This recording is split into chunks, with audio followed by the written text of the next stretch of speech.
Hello, good afternoon. Hope everybody's well today. We've hopefully got an interesting stream today. We are going to continue to make our xargs replacement more interactive with some Ratatouille stuff. Um, we did run into a little bit of a roadblock last time, and it had to do with being unable to open standard input um, for keyboard. And it was kind of strange. I looked at the Ratatouille source and I found some interesting things. I'm sorry, it's not Ratatouille, it's a cross term which Ratatouille uses. Um, so I think we'll probably go over those, and we will see what we can do. I think there might be a solution that I had not thought of in the moment last week when we ran into that problem. We even had the Ratatouille maintainers on the stream, which was great, um, but they didn't know what to do. So I think what we'll do to start is we're going to dig into cross term a little bit and see if we can't solve that problem. Um, I think we might be able to. At least I'm hoping. And my sneaking suspicion at this point um, is that it's a macOS thing, which should not surprise anybody. That it's just slightly enough different as a Unix to not be operating in the way that one would expect. So, um, yeah, let's get started. I also wanted to say a big thank you to everybody who's been watching. Um, I just hit this morning or maybe yesterday 500 subscribers. So thank you for subscribing. Thank you for coming to my stream. Thank you for watching them on YouTube. Um, I'm not specifically trying to promote my channel. I just like doing this and sharing my time with people and working on projects that are fun rather than work. So thank you for your continued support, and I really do appreciate it. Share it with your friends. Maybe we'll get more subscribers. And I'm going to continue to do a very chill code focused stream on here. So as long as I can manage to keep doing it, I will do it, and you can find me every Sunday at 1:30 p.m. Central Time. That's U.S. Central Time, GMT -6 usually. Anyway, let's have a look at our code. So where we were last time, and it probably, let's see, echo. We did echo 1 2 3. Oh no, we didn't, because we were running a sub program. So cargo run, yeah. So like we can do this, and if we pipe input into that, we were getting that error from trying to initialize the terminal. But you can see what we have so far is we have the arguments passed to each invocation of the program. We should probably put the program in the title too, but we can fix that later. And then the output of that thing. And since we only went up to 5, then that's what we got. We can hit Q and quit the program. So let's dig into this Ratatouille init. So I'm just going to use go to definition to jump around inside the crates and find what's going on. So we go into init, it goes try init and expect. So this is a it'll crash if it doesn't work. Which honestly in here we could probably use try init because we're returning result. Anyway, let's go to that definition. Okay, so it sets a panic hook, and that panic hook is just to turn off the terminal stuff, and it goes to enable raw mode. And then, okay, that's a macro. Let's go into enable raw mode because I think this is where it's happening. Okay, so it goes sys enable raw mode, and I think in this case sys is a module that is conditionally compiled. So like on Windows is going to do something different than on Linux. But let's go to that definition. Okay, so now we've got, if we're not, I don't know which feature is turned on here. We can probably look at what the defaults are. By the way, we're in cross term by now, if you hadn't noticed. Okay, so this enable raw mode is I believe what is crashing. So it's trying to get a lock on the terminal, and then it tries to get the file descriptor for the TTY. Okay, it might be in here, and then it's getting the attributes of the terminal. Okay, so IOS of the IO system, I'm guessing. Input outputs term IOS. Okay, so that's what that object is. And then it makes it raw, and then it sets that on the TTY. Okay. So I think it's in here, right? So this is there's two versions of this based on whether you have the libc feature turned on. I think the libc one is easier to read, but we'll read this. So it's trying to get standard in. And if standard in is a TTY, then it just uses that standard in. If it's not, then it tries to read or tries to open dev TTY. And then it's, this is sort of like a cow. Not exactly, but they're basically saying, we own standard in, or we're borrowing standard in. Let's see what. Yeah, that's a borrowed FD. Yeah, so there's some wrappers around this probably to make it cross-platform. Okay, so this dev TTY is a file, and I think this is what the problem is. So if we ls dev, we're going to get a lot of stuff. And let's grep TTY. Okay, we have a lot of them.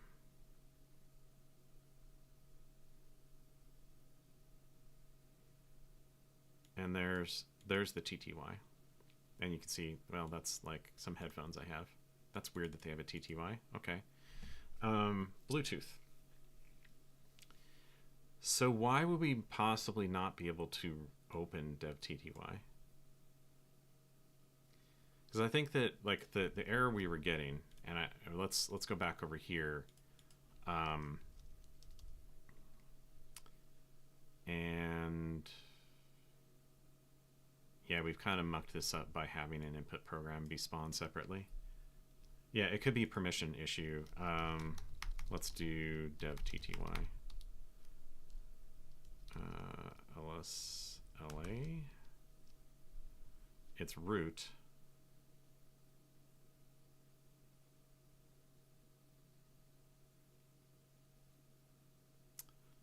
It would be weird that you would need sudo permissions to open TTY. But that is a potential issue. Let me go up here to this, what we were doing with this input program. Okay, we've kind of made this harder on ourselves.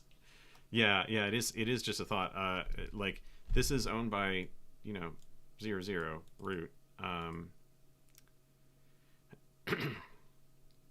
but there's read and write permissions for everyone. What's the C?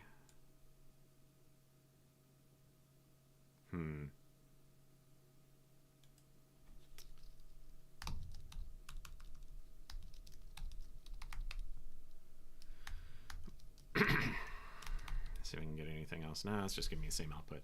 Okay.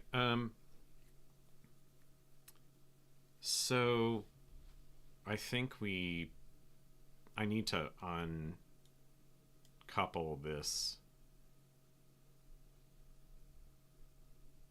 the input thread from because we might just pass a channel there, or the standard out could be something. So maybe let's change this to, let's see where else this is.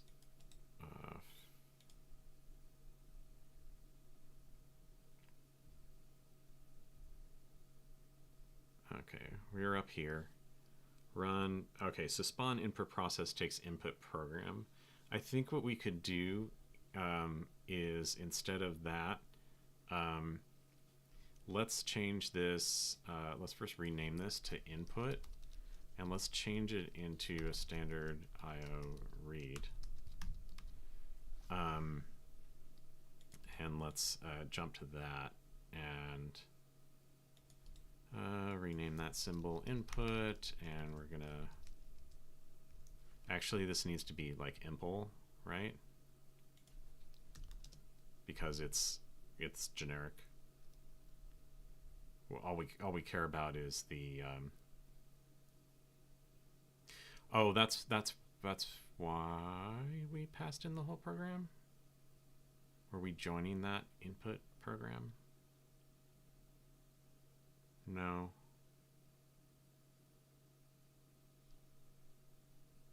All right. Let's go down here to input process. Okay, so if this is standard IO read, then what we can do is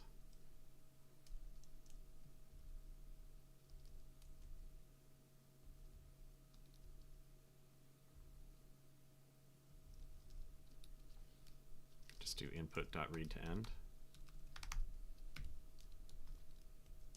The only issue here is that this is, yeah, wait, okay, so this is waiting on that's why we had this in here. Let's move it out. Okay. The other thing that we could do is say that this is mute dyn standard IO read. I don't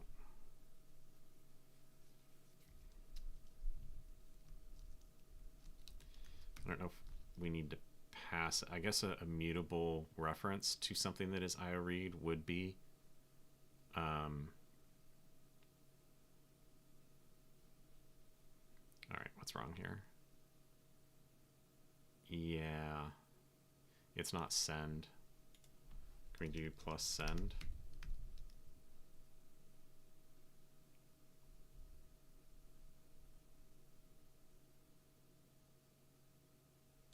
Okay, I may be getting myself into trouble.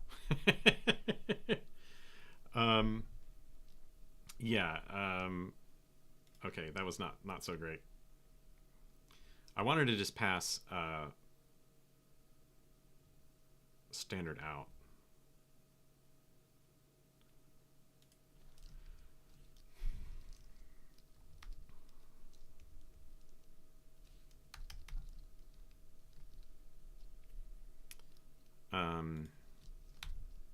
But we need to put this input program.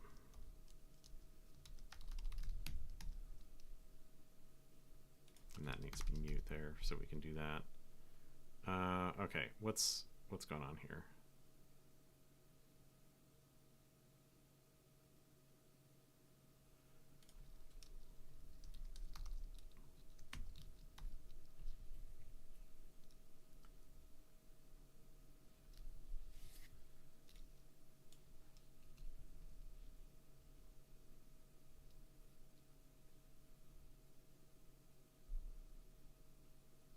Yeah, it's still complaining about this.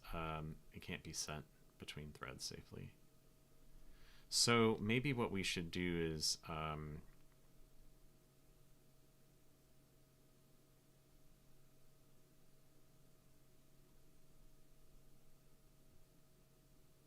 oh, okay, rather than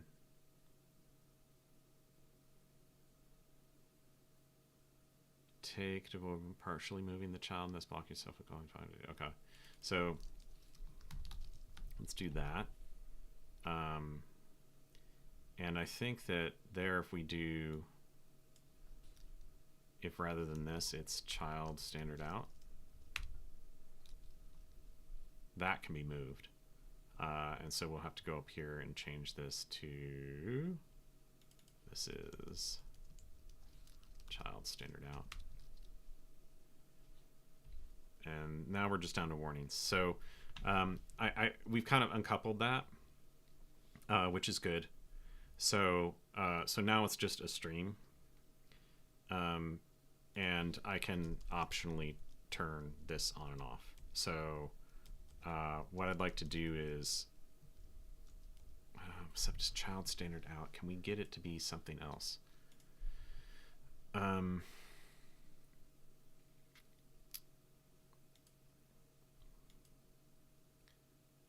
We could box it such that we don't care if it's the actual standard out, but we might get an issue of oh, for Pete's sake, come on, we might get an issue of you know, the box not being sent. Yeah. Oh, what is this you're using, that white background tool? This is called Dash. Go to capelli.com to grab it. It's a documentation browser I've used for many years. So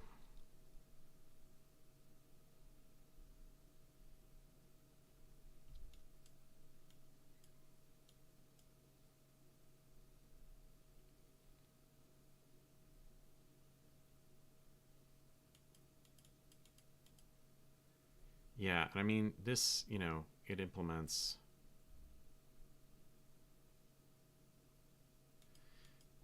but it doesn't implement read because standard out is output for the current process. So we want something that looks like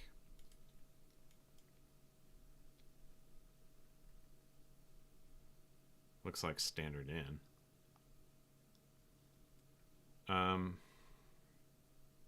Yeah. I can also switch it to dark mode if that helps your eyes. It probably will help mine too.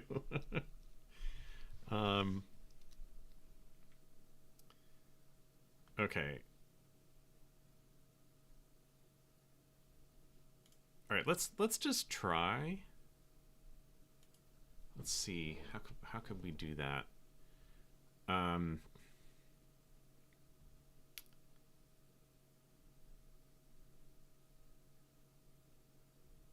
Without any unsafe. Yeah. Haven't seen this before. I use Windows, so yeah, there is a clone or a very similar program for Windows. There's also one for Linux. I've forgotten what they're called, but if you look for, like, just Google for Dash, Capelli Dash alternative or something like that, you should be able to find them. Basically, what it amounts to is you can choose, and I'm sorry that this is so small on stream, you can choose a bunch of things to download, documentation sets.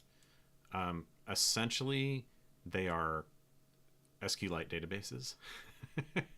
And there's a whole bunch of stuff, like you can generate a doc set from a set of HTML files, and it will index various things in there.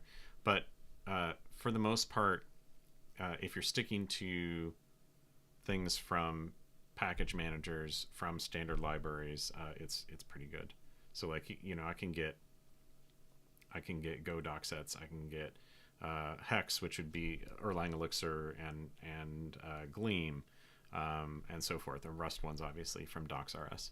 So there's also a bunch of user contributed ones which are sometimes good, sometimes not.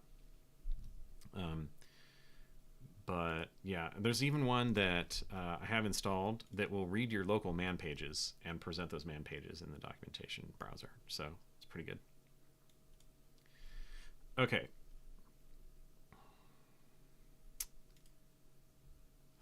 Let's see. So we need to move.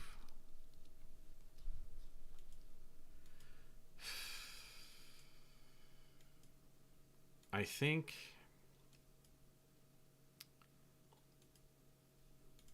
me look at box. Because if we're... I don't know that right is a...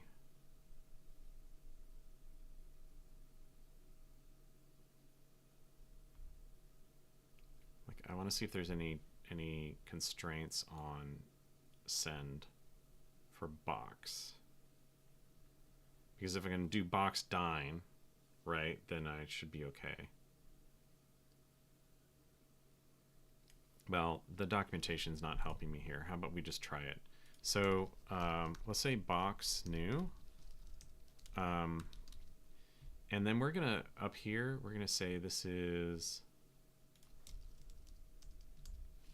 box dine standard IO read, right?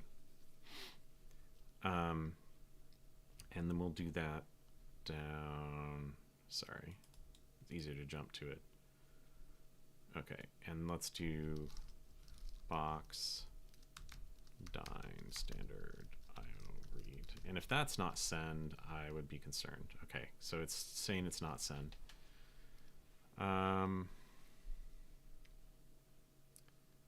Could we pin it? Would that make it send? Yes.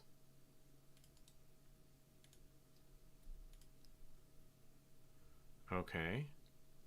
We'll do the trick that Tokyo does for all of its futures. Okay, so down here, rather than box new, we'll say box pinned or box pin. Okay. So now oh, now, what am I?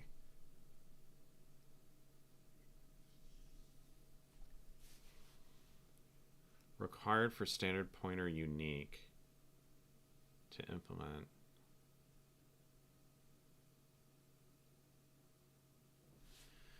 Do we have to move?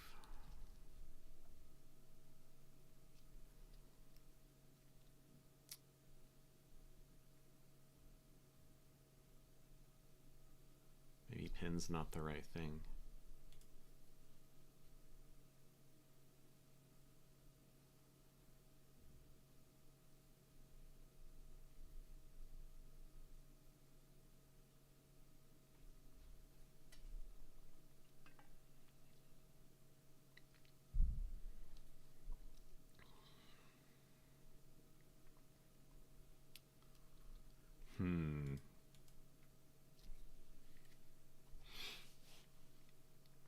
This is a situation where I wish I knew the Rust standard library better and like what to do in this situation.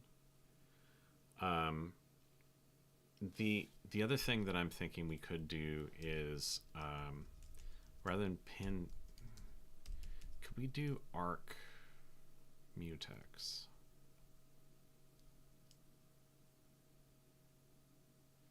The issue is that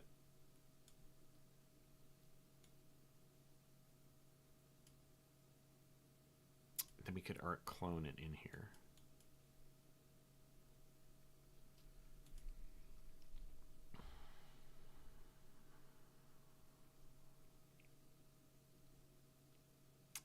That might have to be the thing that we do.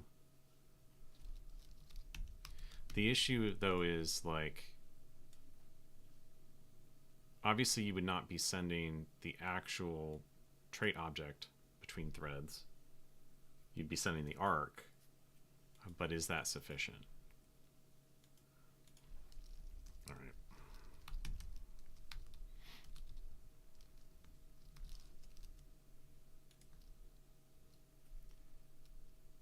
Okay, and then we're going to do let input equals arc clone input, and we don't need that to be mute.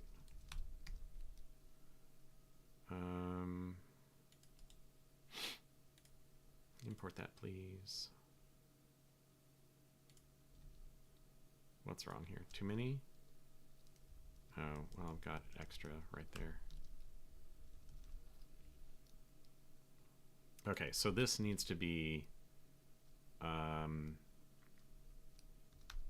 lock unwrap.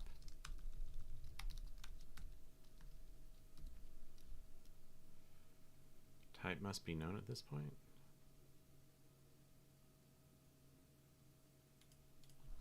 All right.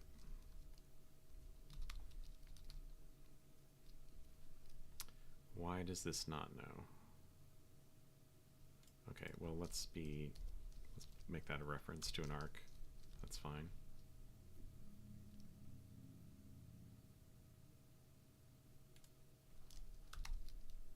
Okay, so input, lock, unwrap, read to end. Yeah, now it's fine. Whew. You know, like, this feels... I'm going to say that could not read standard in. This feels like a pain. Oh, now it's complaining again. What's wrong? Oh, I need to move.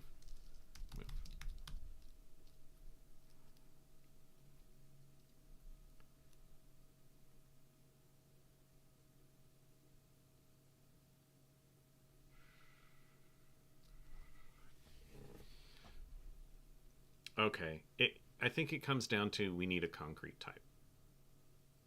It's not liking the trait object. I want it to be generic here. Now we could potentially say R, and just say R impl or is a standard IO read, and then it'll be generic over that, and it'll be monomorphized rather than, and we can remove the box, for instance. All right, let's see if that helps.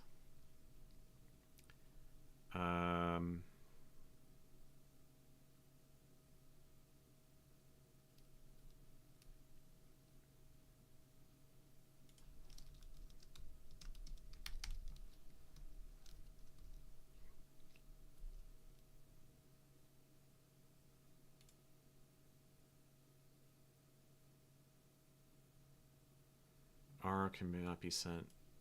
Well, I need to say send. R may not live long enough.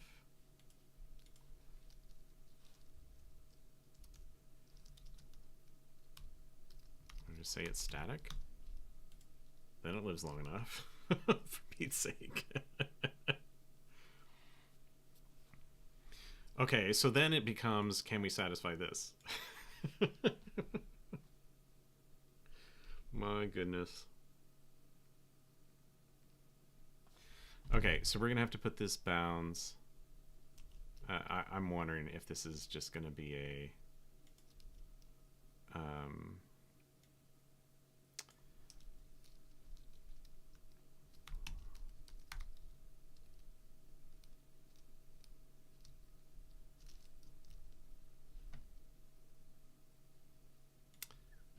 I wonder if this is going to be a problem to satisfy these. Right, obviously read, you know, we can satisfy. Send, maybe a little bit harder than read. Static, I have no idea if we're going to be able to satisfy that. Buff reader, like, yeah, I mean, we can use buff reader at some point, but buff reader won't change those trait bounds that we need to be able to send it across threads. That just gives us the, you know, the read until, or not the read until, but like the extra methods, because it has an internal buffer. Okay, so let's go back down to the bottom where this is. Okay, so now we need to get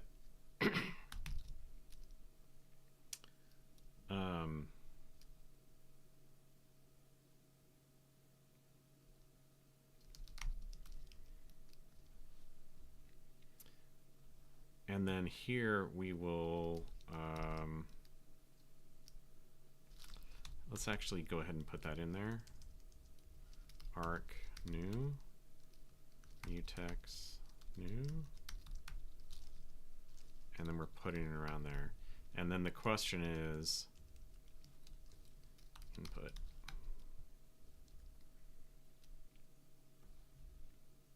Well, it hasn't complained about that. Let's go up here and make sure everything's fine. Okay, so this is really just the compiler trying to say the thing you're doing is not thread safe. And it's made it harder But what we're able to do down here is to make sure that this we basically put this into a memory space where it will live as long as things that have reference to it. Um, so so then it's effectively static, right? Or rather, this thing that we're moving into this mutex inside an arc is effectively static from the perspective of the consumers of this arc. So it's fine. All right. So the whole point of that was so that we could choose to do this or not. And I think that what we're going to do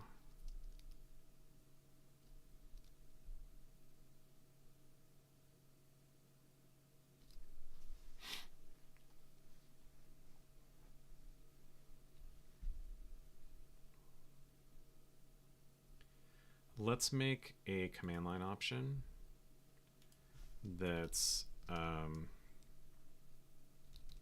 that lets us run that sample program instead of consuming standard in.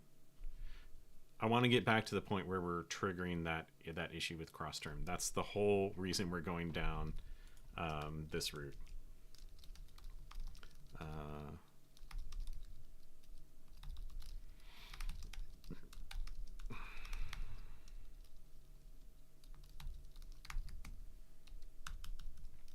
Okay. And this is going to be, we're going to be an arg, short is S for now. Long. And simulate. Okay. So we have that. And then if we go into interactive, let's do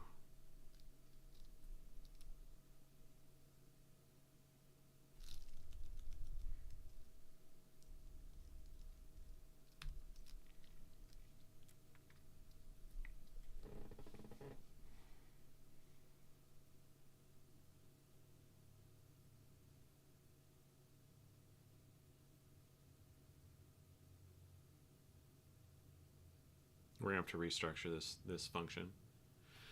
Okay, so we're gonna let's say if options.simulate, then we'll do this business, right? And I think we're just gonna copy pasta some stuff. Right. And that way I won't have to bother with trying to unify this type with the standard input type. Okay, so then let's do let input is arc new mutex new. The irony of this is standard in has a mutex on it. Isn't that fun? Let's see if we can just get the mutex from standard in without locking it. Nope. It's not actually a mutex in the same sense. Just a guard.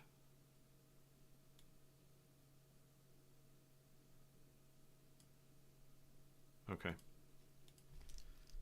Standard IO standard in. And then we'll do this business and result. Okay, so now we've got the two branches there. I eventually what we'll do is we'll just get rid of this branch if we can fix the issue with dev.tty. So I'm gonna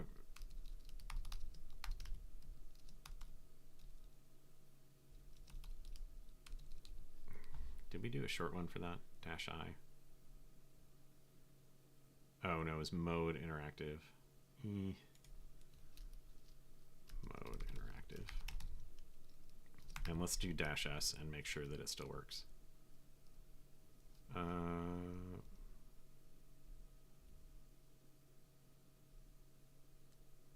Oh, we got to supply a program. Okay. So that still works. If we leave off -s. Okay, so we get no input. So let's do 1, 2, 3, 4, 5, 6. And pipe it to cargo run. Actually, let's just do bang bang there. It worked. Oh, but now I can't. Now I can't kill this program because it doesn't have standard input anymore. Yeah, let's kill 9 that. Okay. Yeah, look at all my input messed up. Let's just get rid of that terminal. Okay, so we have an issue where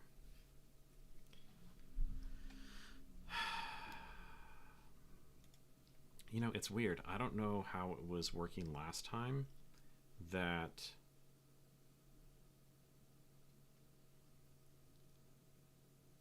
it was getting to the point where it would just not open anything.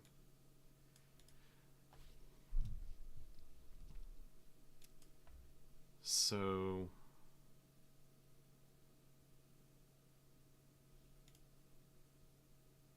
all right, let's go back over here and look at this stuff.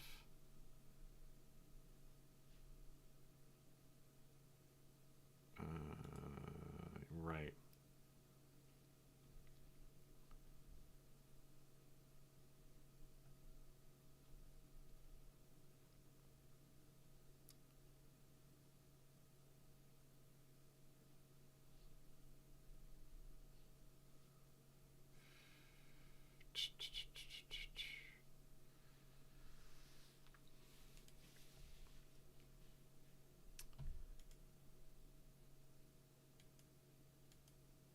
What I'm not seeing from this is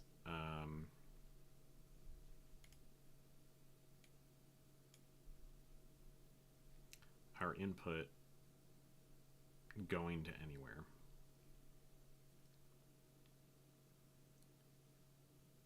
I think we're doing the right thing here with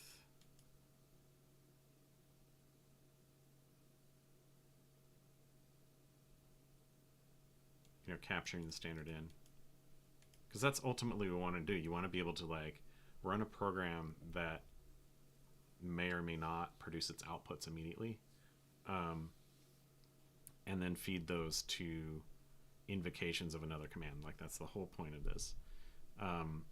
So we need to be able to accept piped input. What's not obvious to me is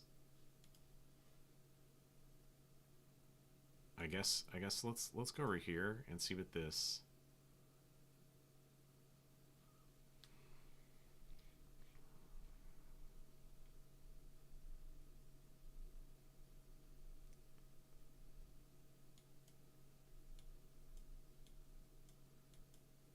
okay.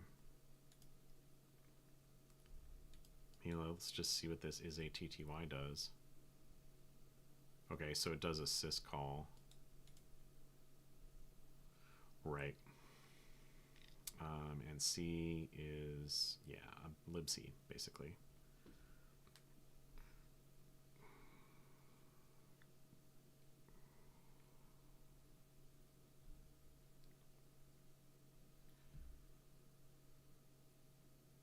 I'm gonna check error now because it returns return bool rather than IO result pool because we assume borrowed have to protect us from ebadf.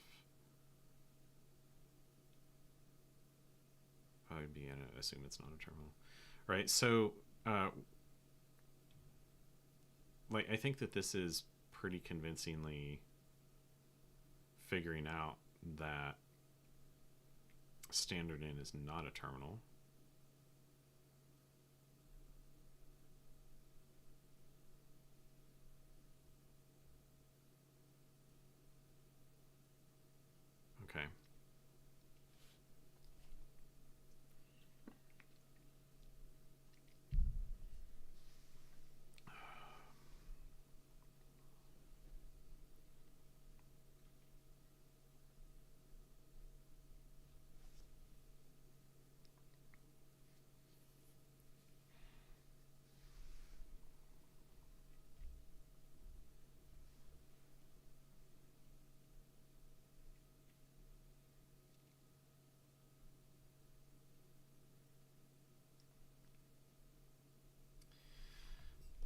Yeah, I think what we might do is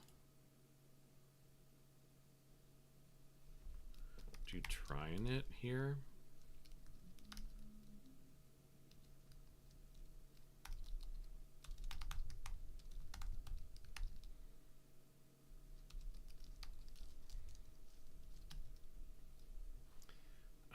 And then we aren't panicking. Let's just put that in both places. The thing is, we didn't run into that this time, which is weird from, you know, what we had last time. But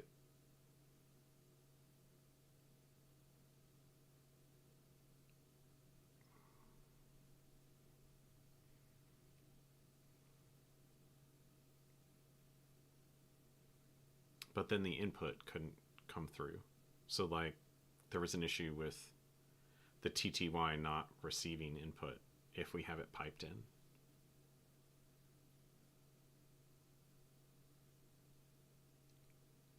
Maybe my dream is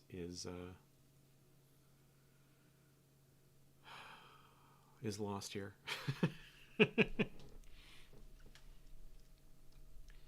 Now, the other thing that we could do potentially is go lower. Let's see if I have that. Yeah, we could skip over using Ratatouille. The main thing I wanted to be able to do was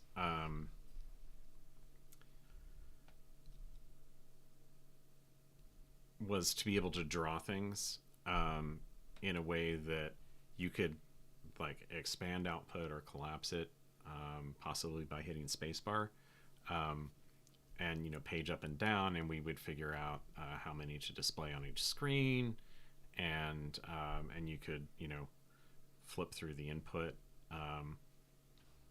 I wish I had it here, but like if you've ever used K9s for working with Kubernetes, something that's interactive like that is kind of what I was wanting to go for, but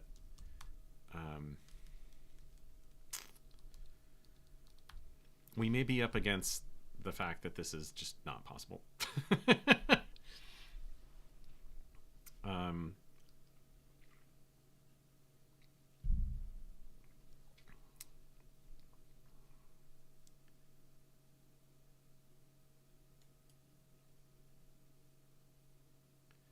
I want to look at this as well.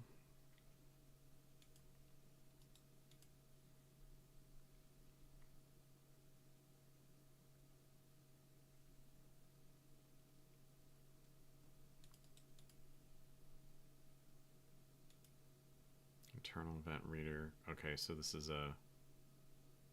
Okay.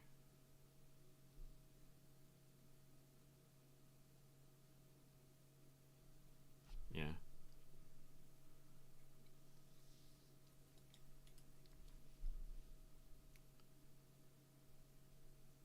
Okay, so for on Unix, it's...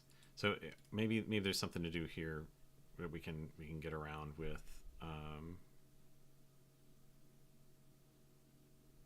the inputs.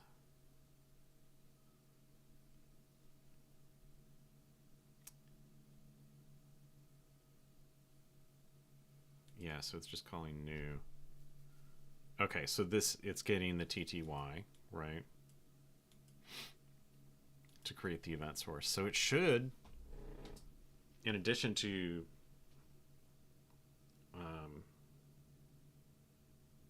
well, actually this is really just what it's doing. We're not reading standard input at this point.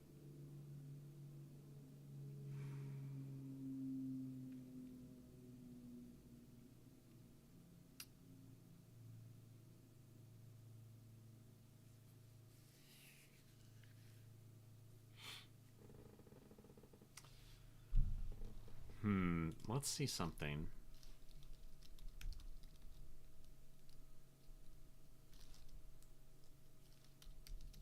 Let's do N2.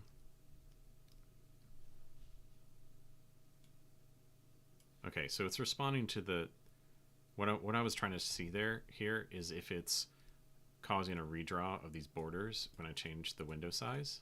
So it's receiving the sig winch, which I think is hilarious that it's winch, but that just abbreviates for window change. So it's getting that signal.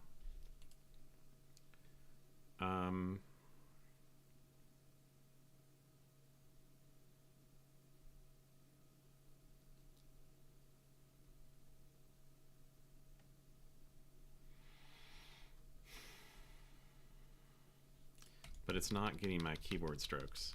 Hi, Chris. And that's it's. Let's try this in iTerm just to make sure it's not an issue with Z. Okay.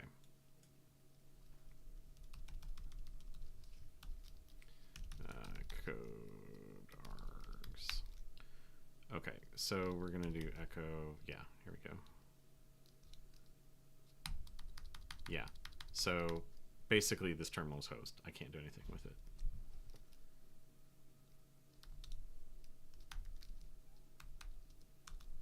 Let's say pkill.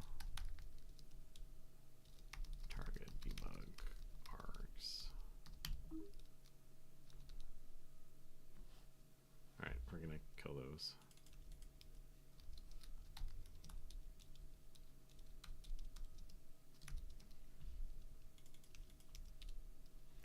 Okay, so yeah, and now look at all those cues, right? Like they, and now my terminal's all messed up. Let's see if we can cause it. Nope. Okay.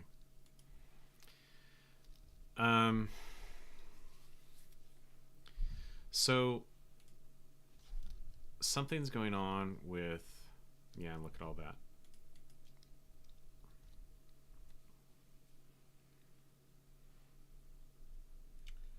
The keyboard events are not getting to the program.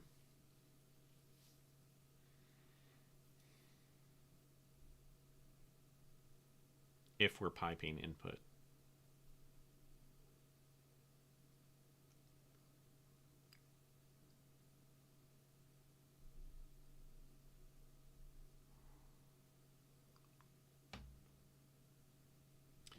Again, I'm wondering if this is even possible at all.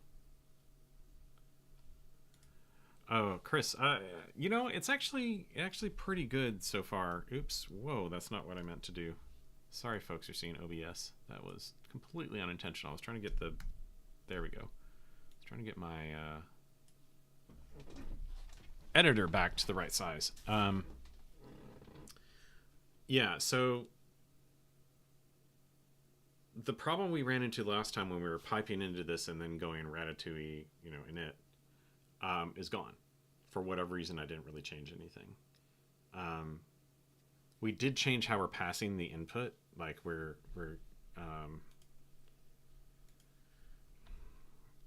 basically making an arc mutex around it so it's safe to move into the child thread.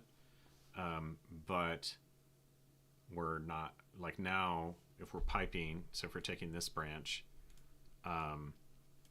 we're not getting keyboard events. Yeah, it's pretty frustrating. Like, I would think that opening dev tty would be like whatever problem we were having last time where it couldn't initialize is gone. Okay. But now we can't get keyboard events when we're piping in. So I don't know what to do here.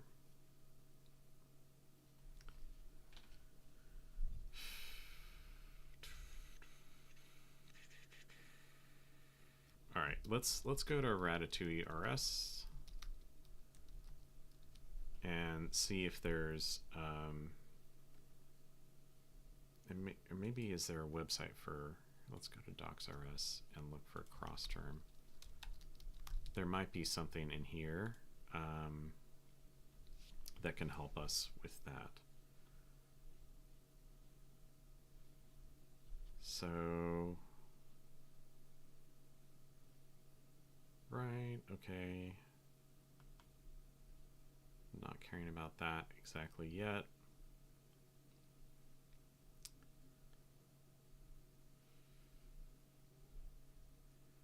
so TTY.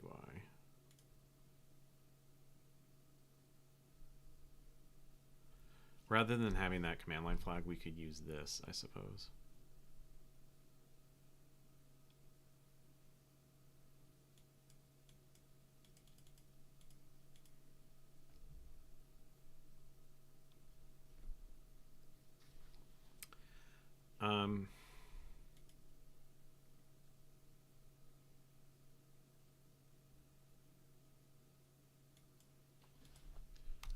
Okay, so let's just Google search this because I am so Ratatouille standard in pipe and see if there's anything up here.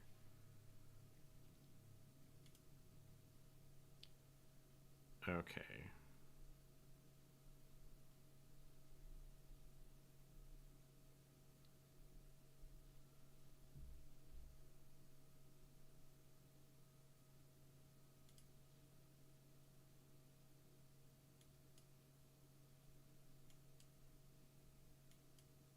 No.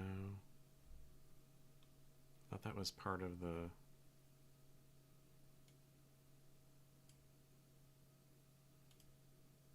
No special setup is running in order to run in a pipe command.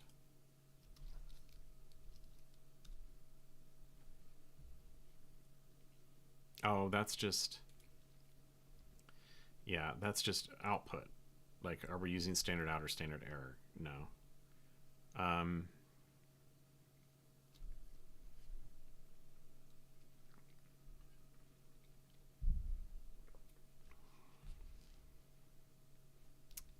We want on the other end of things. Okay. Let's search for standard in.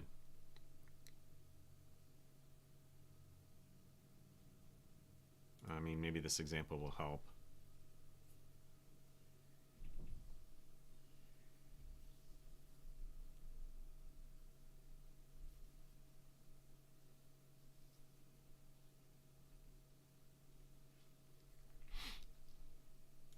Terminal and event handler.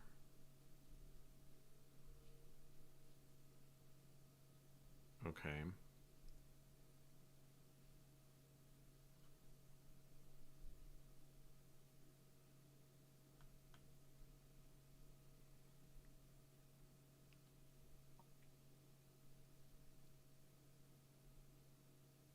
We might have to do something with cancellation tokens later, by the way, for coordinating. The other thing we could do is make channels,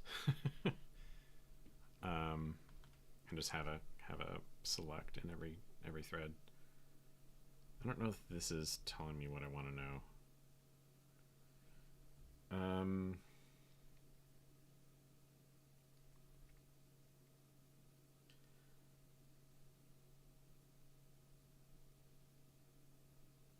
Let's see.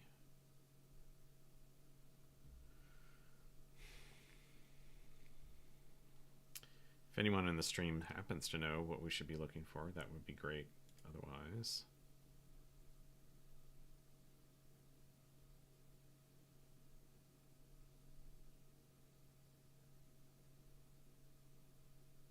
XDG base directory specification. No. I don't know that we care about that right now.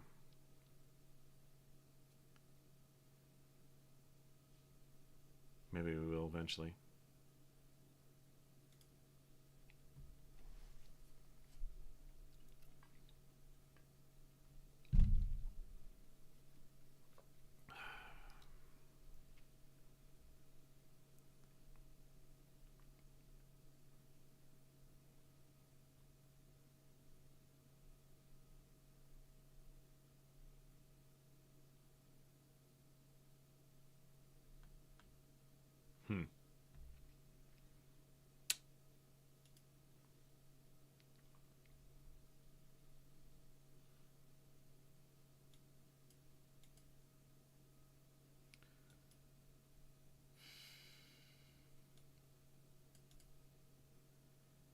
Event handler, cross terms, event stream support.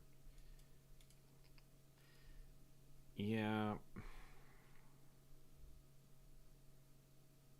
I'm sorry, that cancellation token is a Tokyo thing. I forgot about that. I'm using Tokyo and something else, and I came up on that.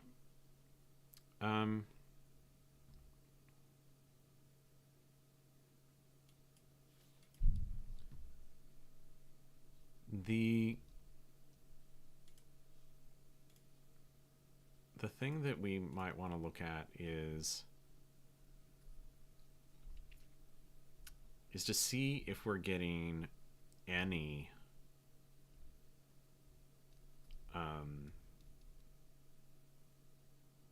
events.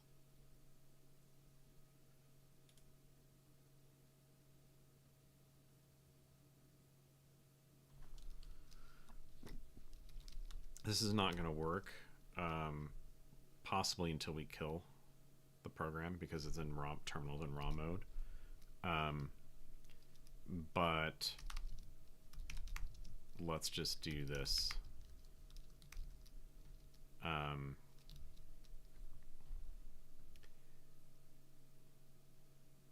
And then hopefully we can see if it's getting anything. Pull that up. Okay.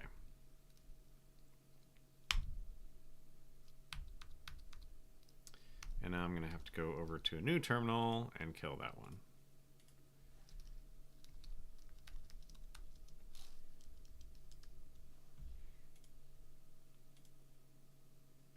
Okay, and it didn't print anything.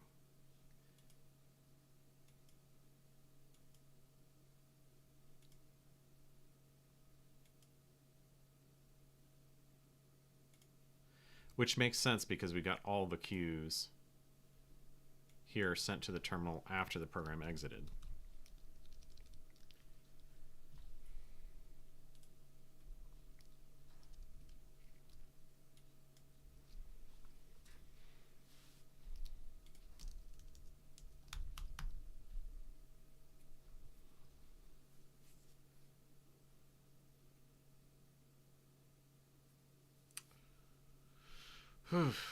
All right. We're going to at least we got it so that it'll do something and not crash, which is an improvement.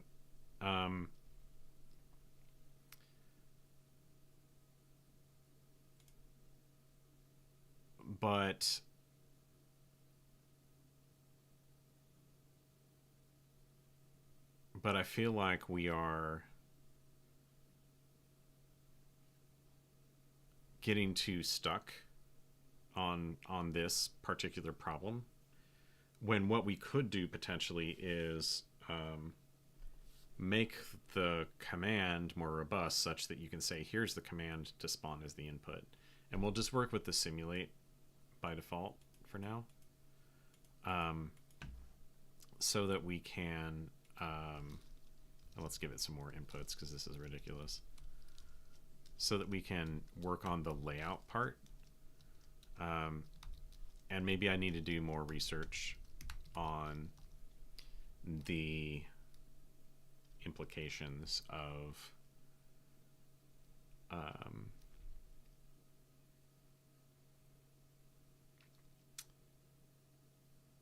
how to deal with this input problem versus getting the terminal. It could be an order of operations thing here. I'm not so certain about that, but we should possibly take some time to do some more research on that. Okay, so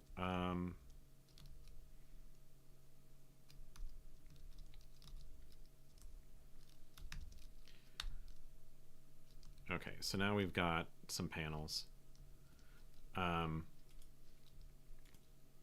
What I'm going to do now is let's look at, I'll make sure we can still quit. Yeah, okay.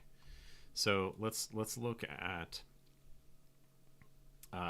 beefing up this layout. And I think that what we want to do is come up with a way for each process to know like how much space do I need and return a constraint for the layout. So let's go to process. Okay, so we implement widget for process, but we also need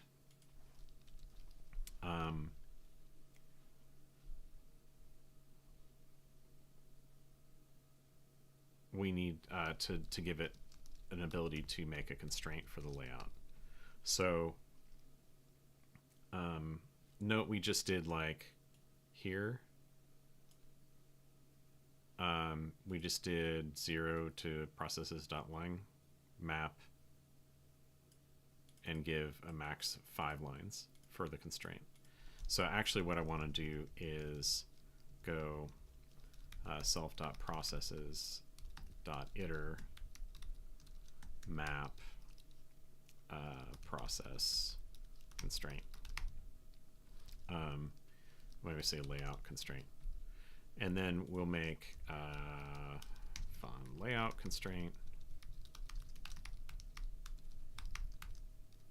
self, and then it's got to return something like that constraint max that we did before. So let's look out UI layout. No.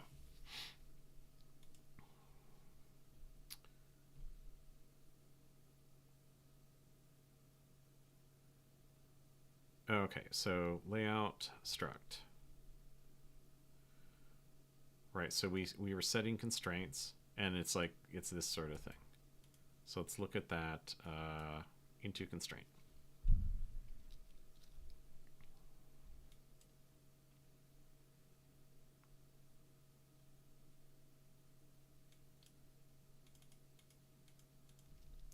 So what we can do is here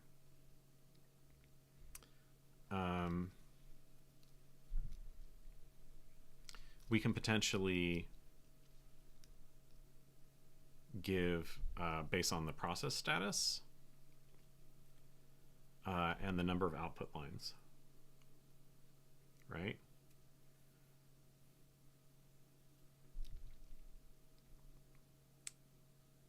And for now, I'm going to say constraint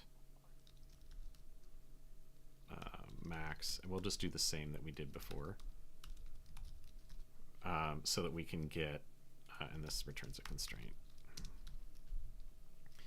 so that we can have the same functionality. And I want to see what happens when we get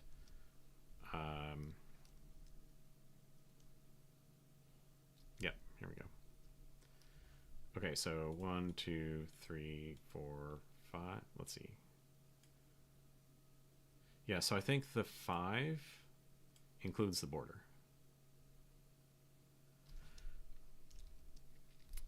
So what we'll do then is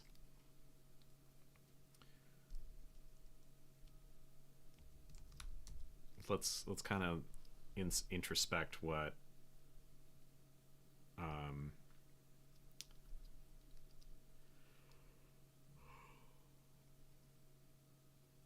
going on inside this struct.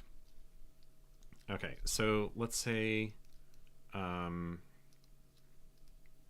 what are some of the situations we want to do? If it succeeded, we want to do one line title only, right? Or one, yeah. If it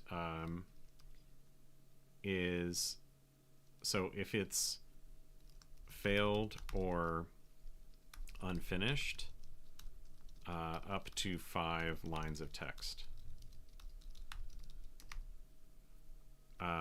And that will mean so title plus min of output lines dot len and 5, right? Now what we were doing before is just 5 lines, and note how it scrunches. We are down here, grow it up, and then you get more. So that max constraint is working pretty well. It's interesting how it collapses it, but yeah, let's do that. And then I think that'll be sufficient. So let's say if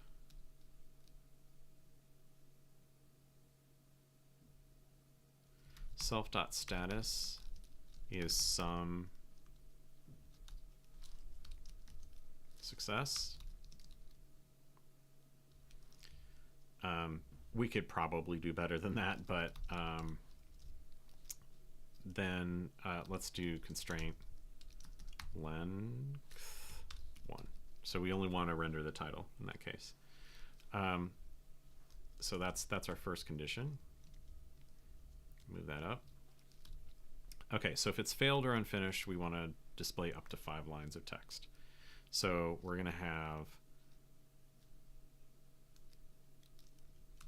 let's do constraint max, and we're going to do 1 plus output lines len min 5 self dot. Okay, what's wrong there? It means to be a U16. Okay. Not a U size, obviously. Okay. I think that satisfies what we were wanting to do for the layout constraint.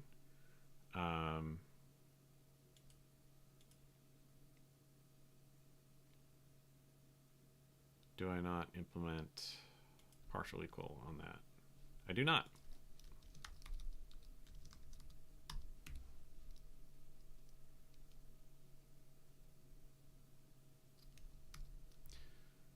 Okay. So now what we should see, hopefully, is that since these have only 1 output line each, we'll get 2 lines, the title and the output. Yep, except that's not right. They're all finished, so we display 1. Okay.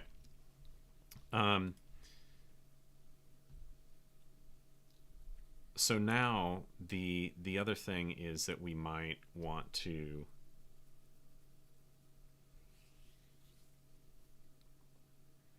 be able to select one and have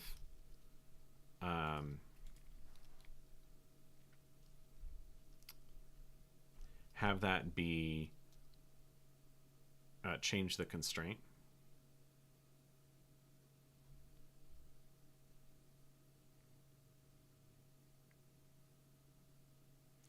Now there's a question, it becomes a question of where do we keep that state?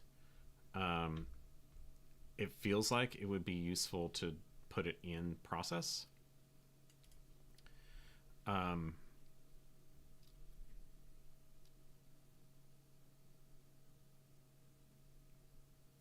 But then we have to make sure that there's, from the level of the app widget, we have to make sure that there's no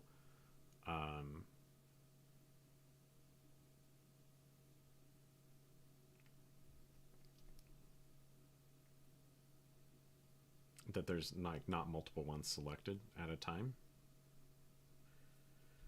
So maybe what we do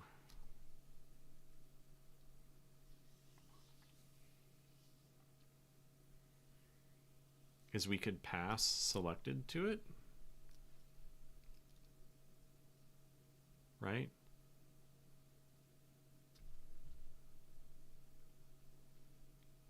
Then the issue becomes when we render, how do we tell it that it's selected if that state is not inside here? This is like the same sorts of things that you run into when you're writing like a React app. Where do I put the state? Well, it depends.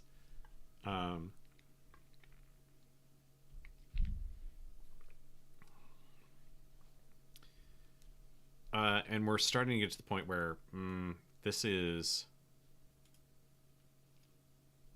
like internal state, and what we want is something that represents the application state.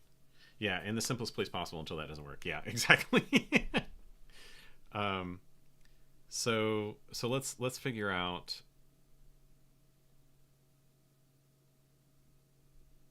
Yeah.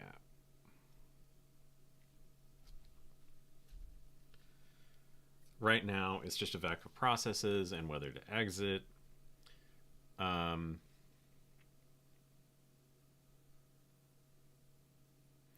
I think the sensible thing to do is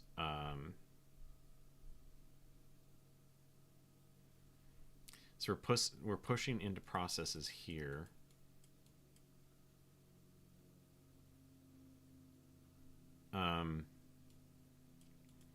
I really don't feel like that state needs to go in this.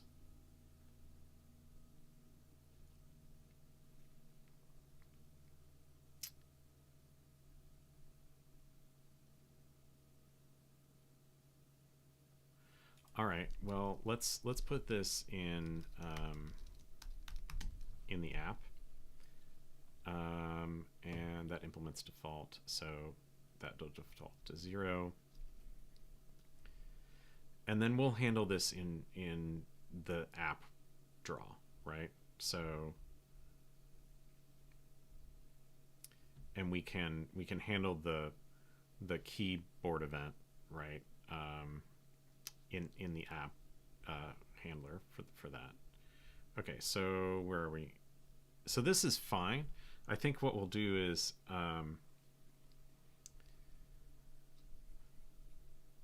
we probably want to change the title style or the border style.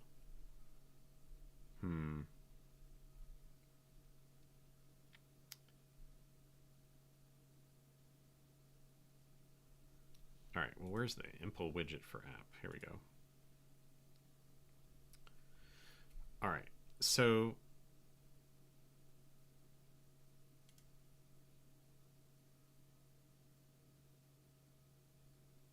yep, let's put it here. And that's no longer going to work, so we're going to need,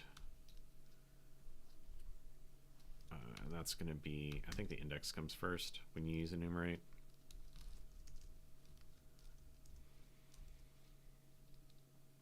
Oh yeah, I need that like that. Okay, so let's say if I equals self dot selected, right?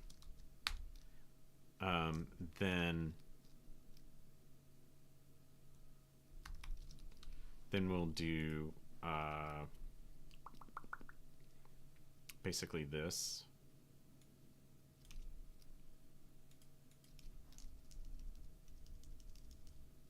P.outputlines.len. Okay. Else we're gonna do P.layout constraint. Okay, so then we can potentially move up and down. Now the default should be that when we add a process to the list of processes, so where is that happening?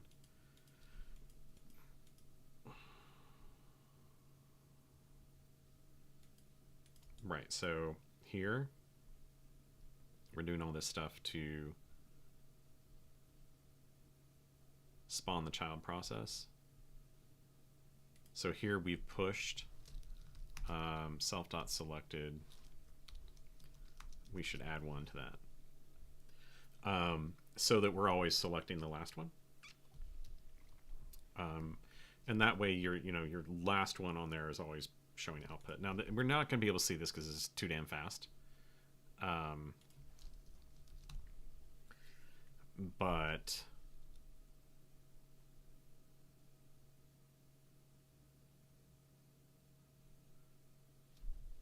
okay, so now we can handle a key event.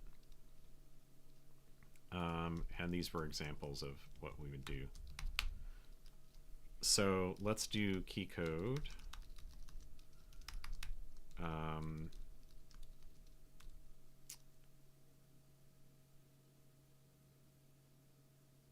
Car won't do it.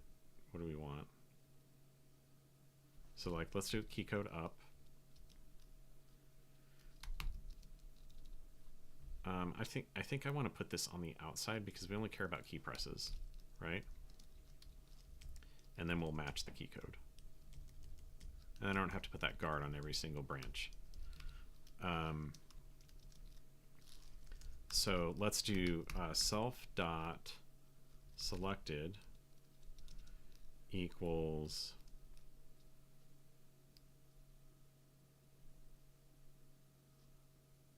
we want to constrain it within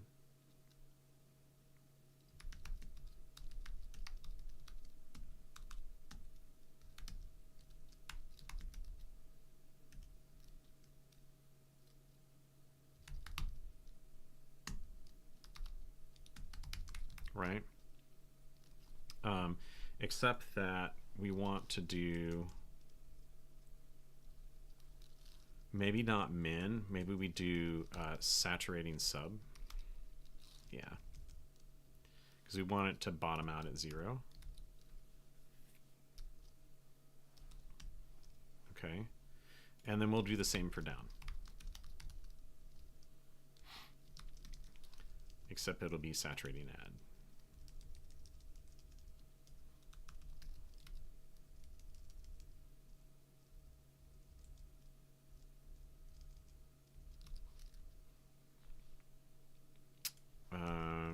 Okay.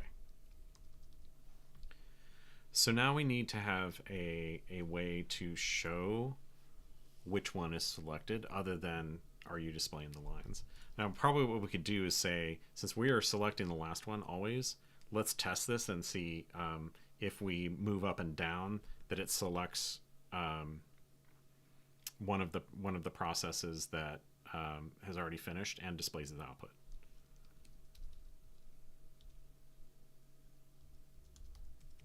Up and down, not working. Okay. So something's wrong there.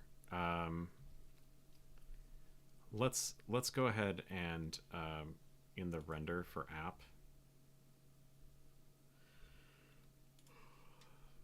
have it display something at the top.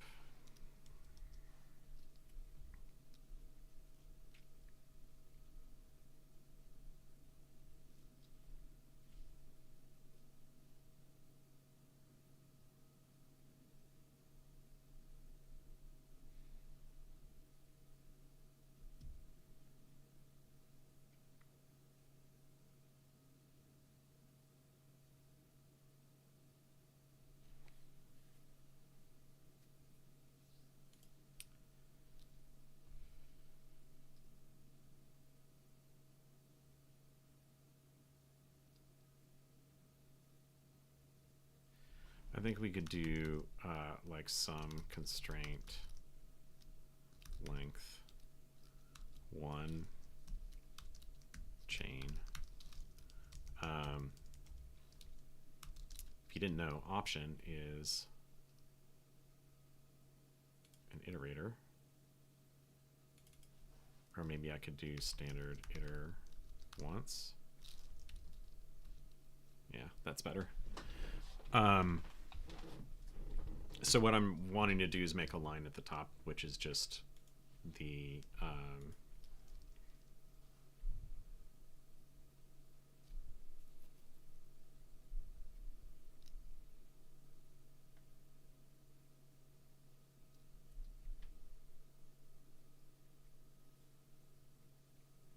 this is going to get more complicated though. Maybe we can take the iterator or in this split, let's see, split returns rect.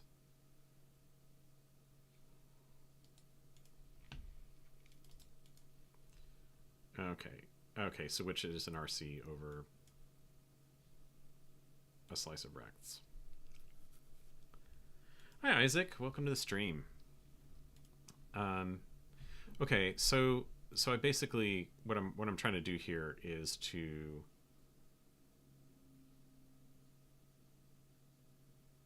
display something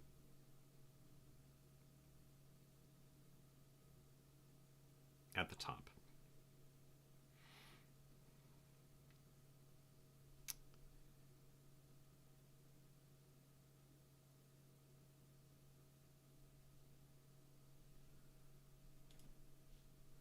honestly, probably what I can do is go because rex is a slice.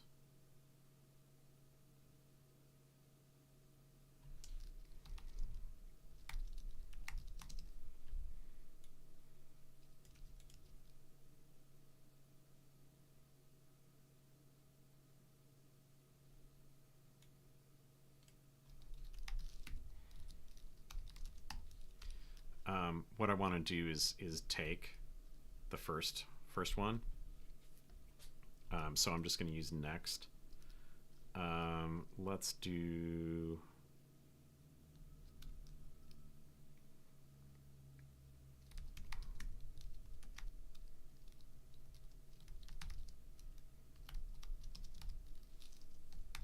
We're going to unwrap because we know there's going to be one. And then this is like it's the rest of them, right? So now I want to render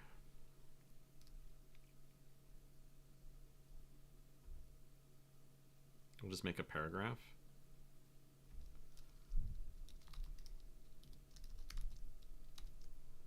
And this takes some text, I believe. Right.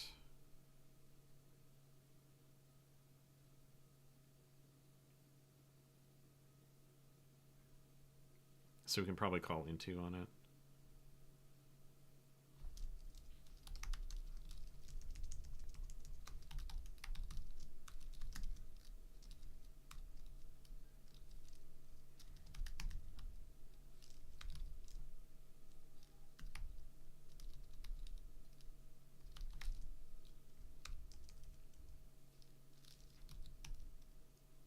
Okay, what's wrong there? I need a star first, right?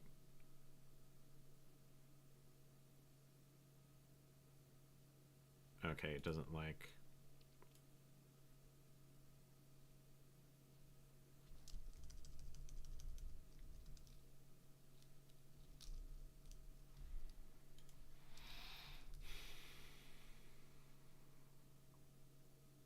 Stars can be turned into text, can they not?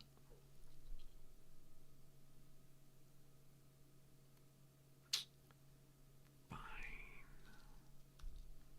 Let's figure this out the right way. Okay. Text. We need text from. Text creates text from a string.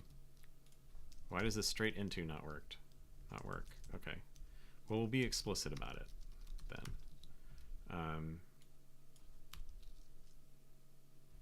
Do I have enough parens there? I do. Okay, let's see what's wrong here.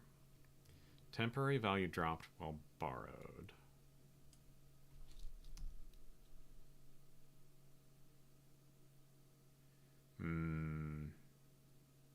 Well, we can do into iter.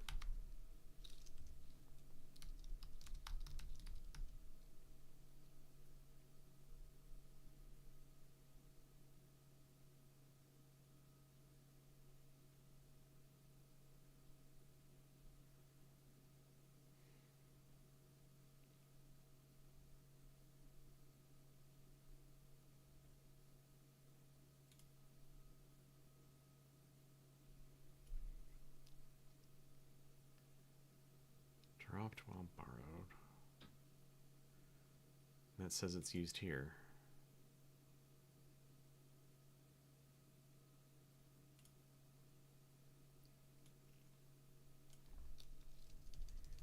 Can we just deref that RC?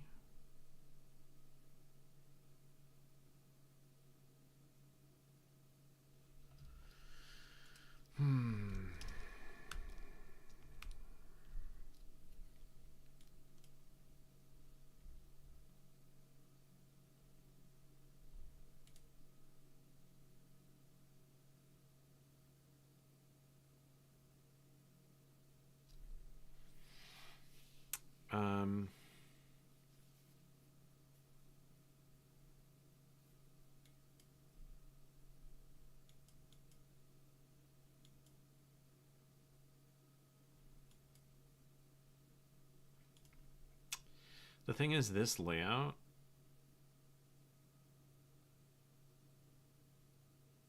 only lives for the length of this function, so I think we're fine to go into inner here. Oh, it's RC into inner.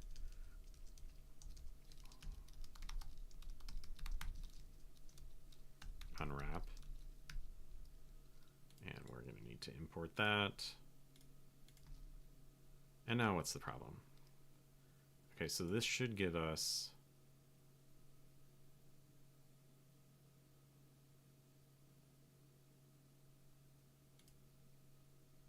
So layout split.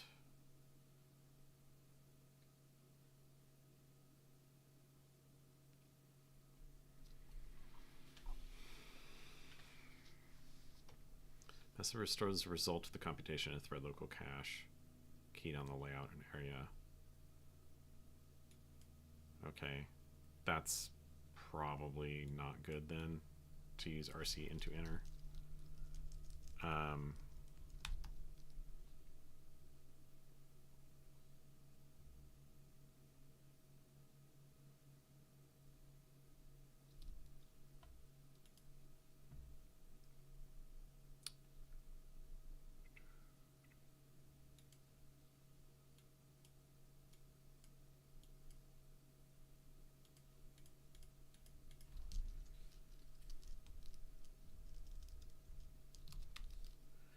Okay, I think what we've got to do is this. And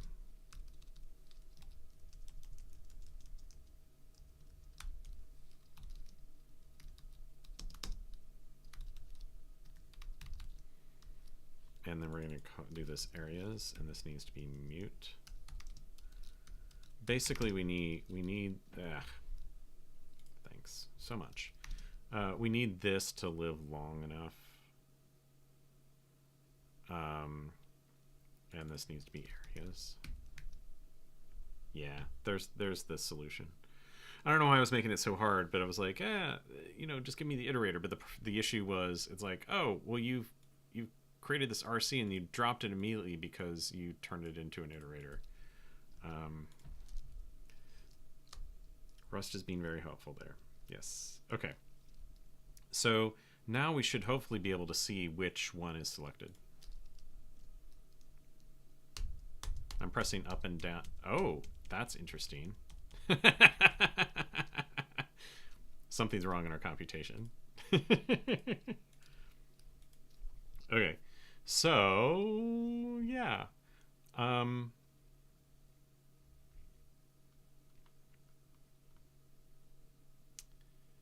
right. So if we're hitting up, we want to decrease, right? Yeah, that was hilarious. At least it's telling us what's wrong. Okay, so if we hit up, it should be...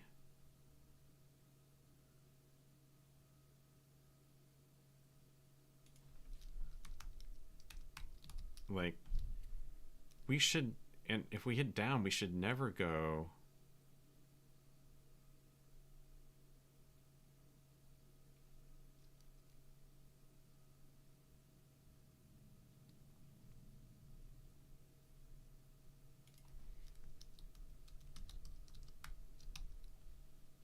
I mean, let's add those extra constraints on there, but it should never go beyond,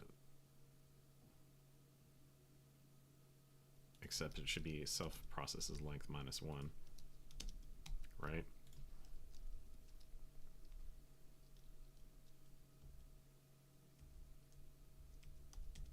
That's interesting. Now the up down doesn't work at all after the first time. Okay, so here's the other issue, is that what we want here is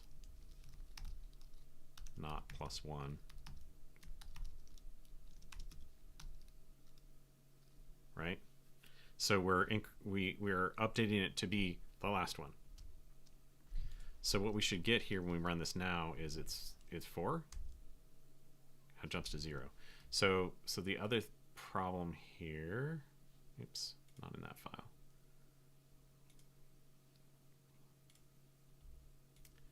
Okay, if we're going up, we're trying to decrease it by 1.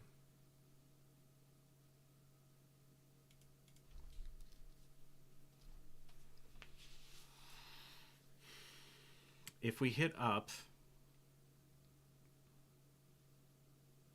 and we're at 4, we should get 3, right?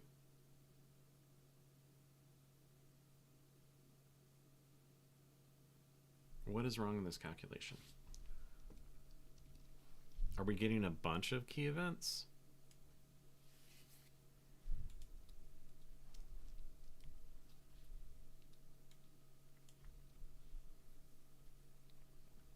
Let's put a little more debugging in here. Oh wow, I've got a bunch of stuff that's not being used here. Border we need. Oh,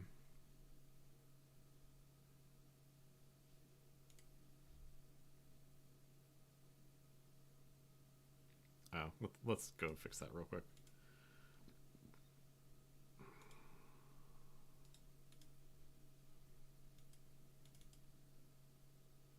Just give me the file.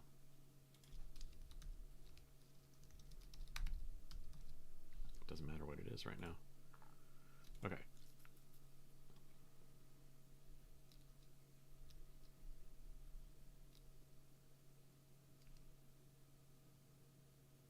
That's interesting.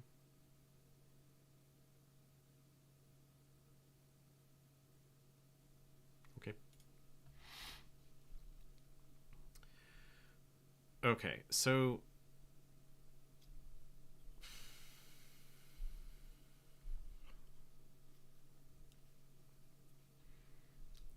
here's what I'm thinking I'll do is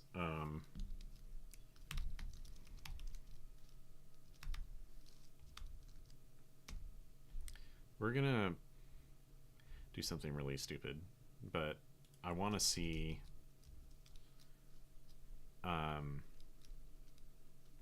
actually we want key code.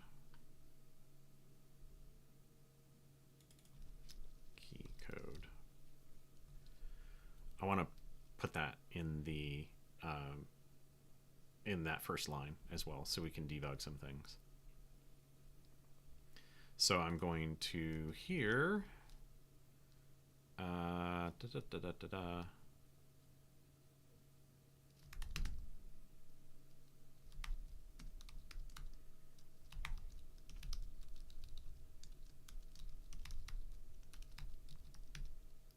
And that's copy, so we should be fine.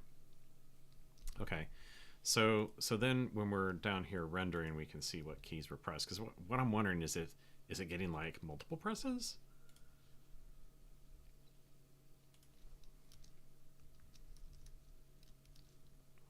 And we're gonna have to do, yeah, self.keys.iter map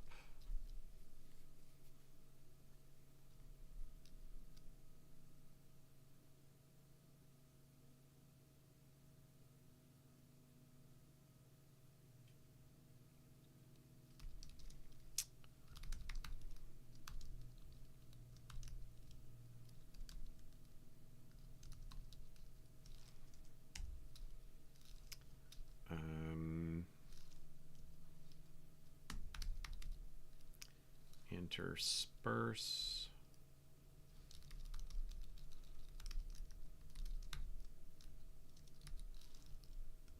Okay, need a bang on that format. Okay.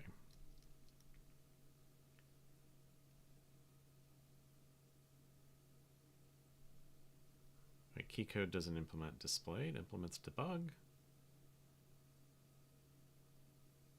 Oh, right, I need to collect string. Okay, so now we've got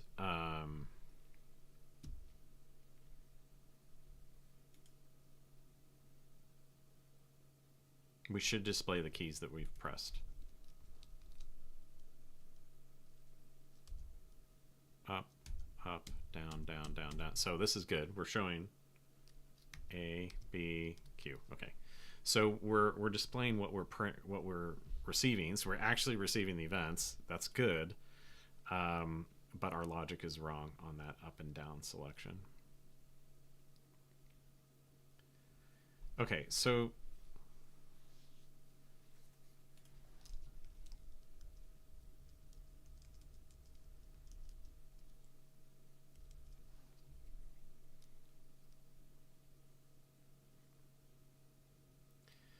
if we're calling saturating sub on this, we should never get less than, we should like 0. Should be the minimum. So I shouldn't have to have this minimum.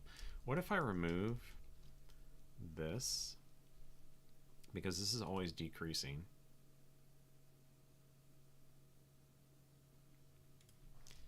And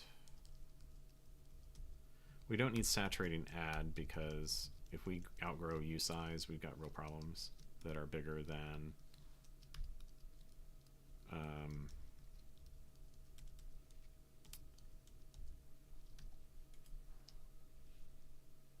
yeah, we got problems that are bigger than this. We'll run out of memory probably. Okay. Oh, now it's working. Except it's not. Look, we go up to 0. Press down, it goes to the last one. Okay. It's got to be this max. Oh, no, I've got this reversed. That's my problem. We want the minimum of those. So like if it goes beyond this, then yeah, that was my problem. Like you don't want it to. Here, let's back all these changes out and switch the max and min, and then I'll be happy. It's like it's not saying this is the minimum. It's make sure that you aren't, well, and the max is irrelevant there.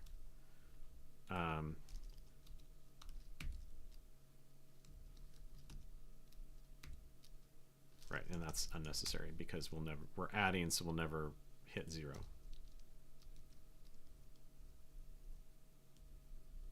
Okay, so now we can display the output. We're not showing which one is selected except for in that top line, right? So we probably need to do something that will tell the process that it's selected. And I thought about, no, I feel like this is a higher level concern than those individual things. But you almost want to have something that tells how to render the title differently. Because like I would want to say maybe change the background of this. So that, or the border style, so that you can see that it's selected.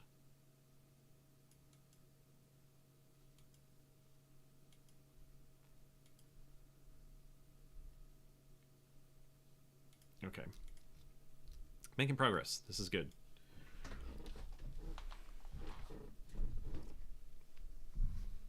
So maybe what we want to do is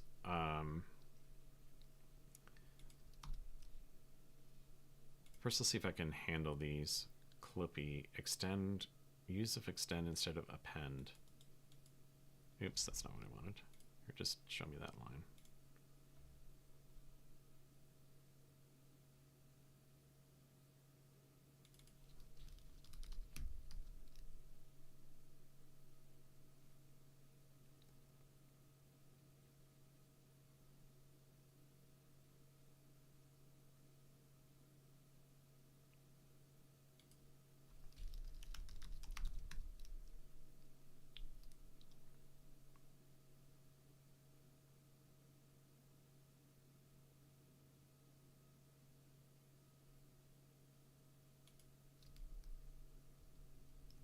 I think we'll just let that live. I don't think that's that important to fix right now, unless there's an auto fix for it.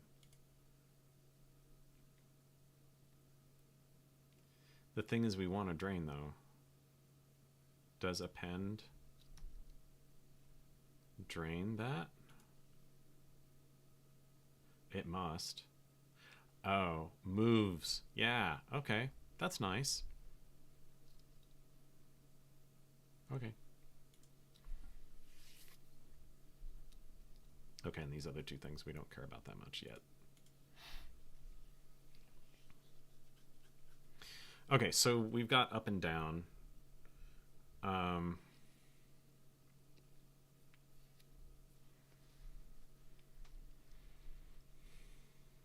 I feel like we need, because this process thing is more about the interaction with the thread that we spawned to run that subprogram. We almost need like a widget state that's separate from that, which would be kind of like, you know, some of this stuff. And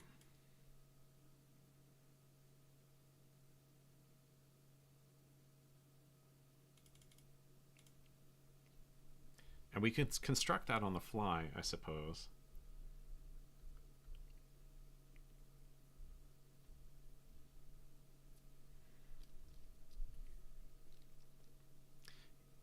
Yeah, so let's where's our process defined? Let's make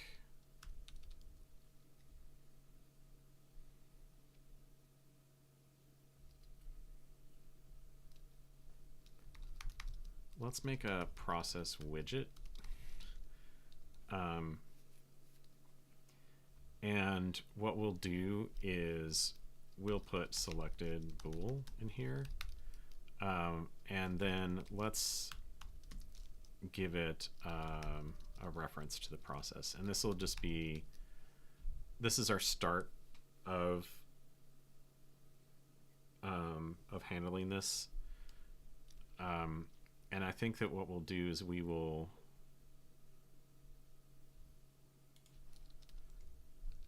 let's impl dref.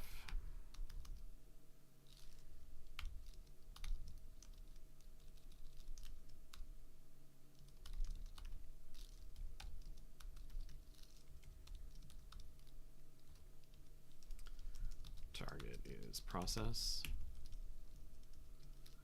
Self.process. And we need impl decay. And this is plus decay. Is that how you do it?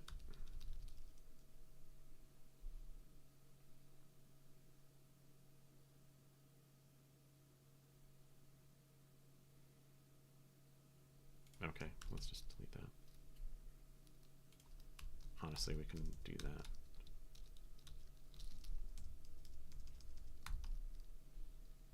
Okay.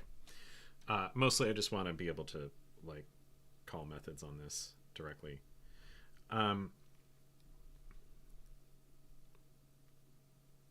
So we probably want to move, what we want to do here is instead of imp create the process, let's create a process widget that wraps it and has the widget state in it. And so it's kind of like if we were having this, you know, accordion component in React, which is basically what we're implementing, right? And the accordion component holds on to which ones are expanded, for instance, or which one is selected if it's like a, you know, single select accordion. And then that is passed in as a property to that component in React, as like, should you be expanded or not, right? And so that's kind of what we're doing here, except that we want to keep that process separate from this rendering aspect of it. because the data, like the process is like the other property to that widget. Here's the process, here's are you selected or not, or like here's what the set of other states that you have to handle. So here we're going to move I think we'll move this layout constraint into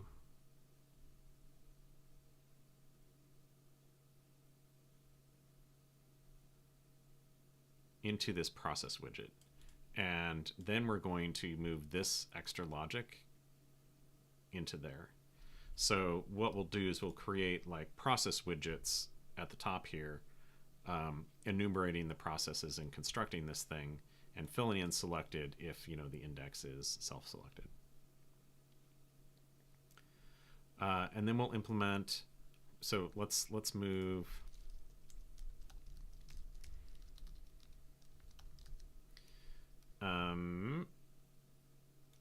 actually, do we need that? Let's see if we can get away with the anonymous lifetime. Okay, so we're gonna do if self.process.status. Although we implemented deref, we can probably just do that. Deref only work on methods. Nope. Okay.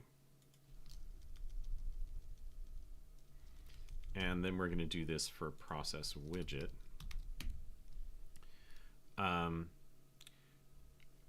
Okay, so the other thing that we can do here is self.selected, right?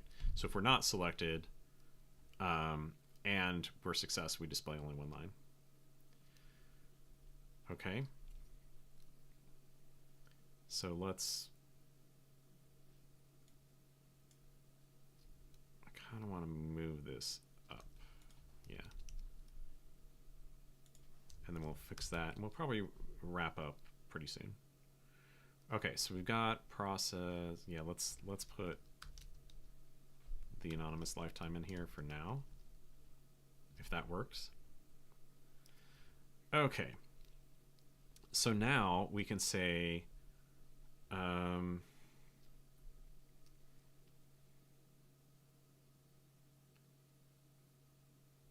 border style. Okay, so let's make a let border style selected.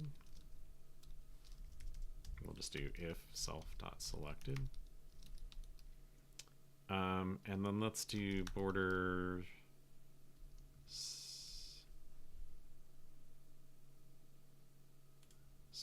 borders is borders top, border style.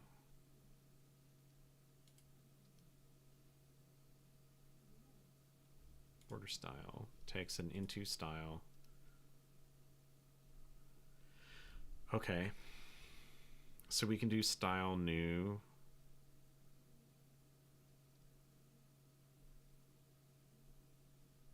Let's see.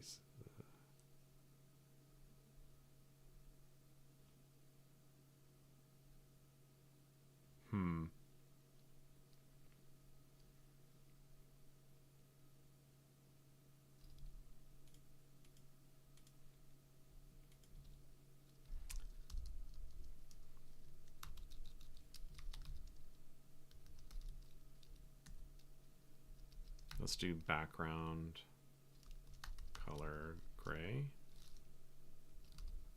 foreground color black.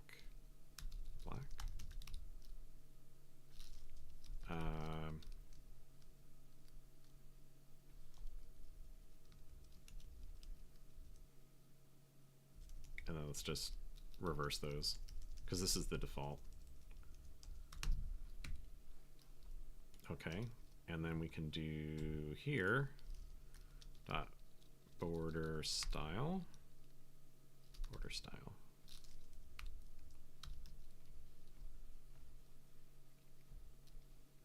Okay, so all I'm doing is I'm inverting that border so that it looks like it's selected, right? and we'll see that in a minute. So now we need to redo this. So let's say process widgets is going to be self.processes.iter, and we're kind of doing this thing, .enumerate map. So why don't we, this is going to be collapsed.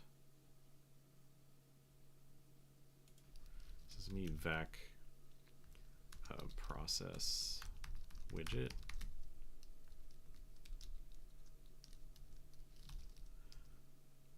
So we're going to map P to process widget. Oh, I'm sorry, this has enumerate in it, so we need to match out the index and do something like this.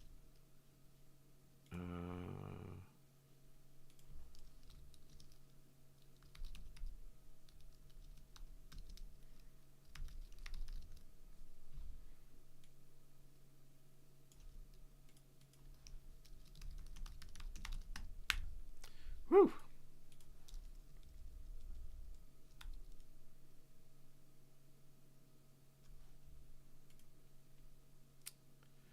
Okay, so we're going to chain new process widgets .iter map, and here we're going to do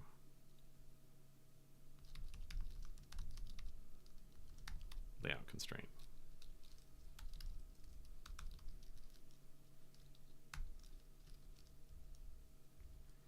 And I have too many parens, or too few somewhere.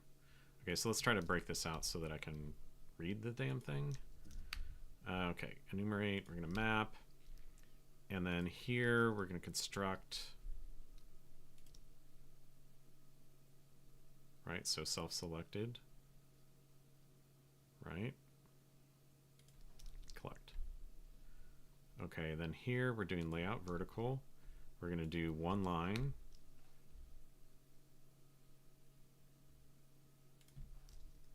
Right? We have process widgets,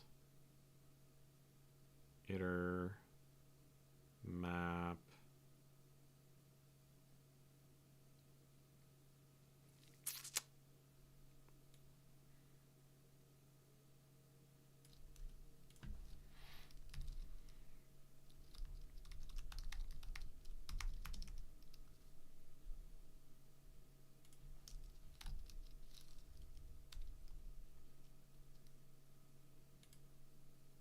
okay.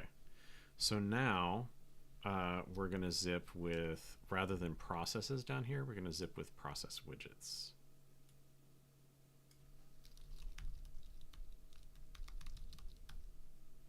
Okay. I hope that refactor made sense to you all. Basically, I'm creating this component, widget, whatever you want to call it, that just wraps a reference to the process. And then we're building up the constraints for it. And since this process widget has the state of whether it's selected or not, and we're constructing this on every render, and obviously this is a reference, so there's no cloning of this stuff. It's just a pointer. Then we can build the layout constraint. And if it's not selected, then we get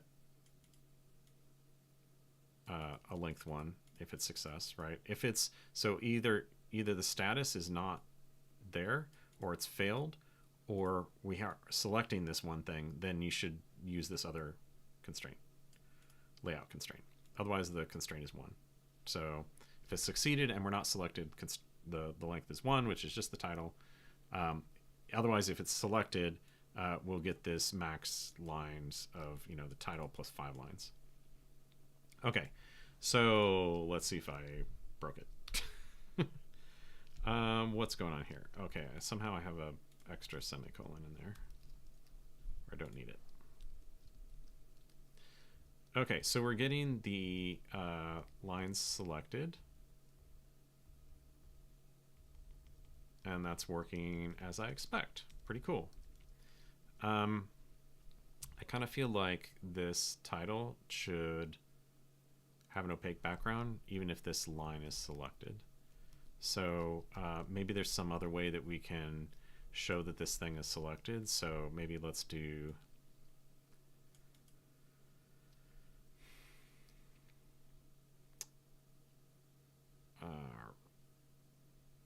right. Can we take, so that's a color.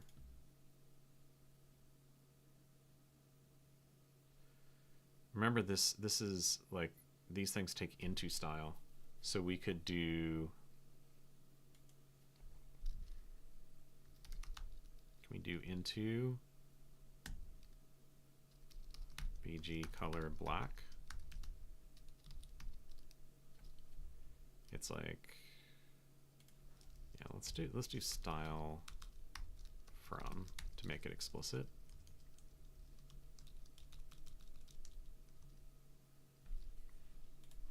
Let's see if that improves. Yeah, so now it's just that.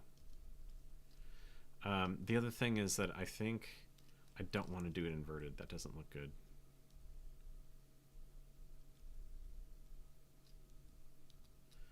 That doesn't look good.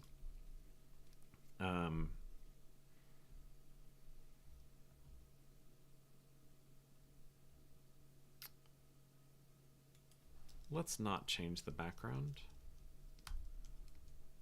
If it's selected, let's change it to yellow. Otherwise, it's going to be gray.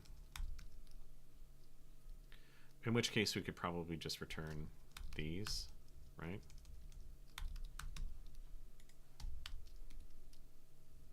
Yeah, I like that better. It still has a weird feel to it with that like single expander thing. I guess that's okay for now.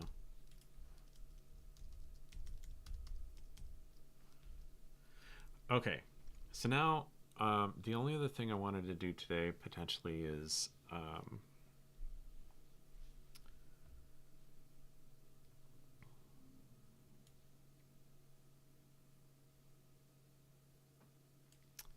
handle like a cursor.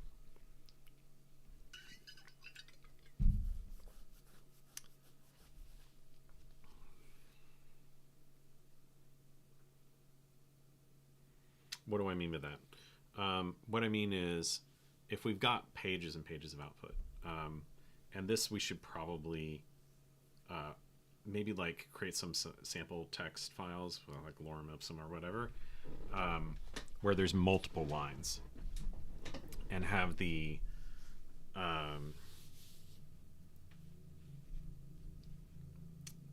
program be like cat or something, right? So it prints out the entirety of that text file.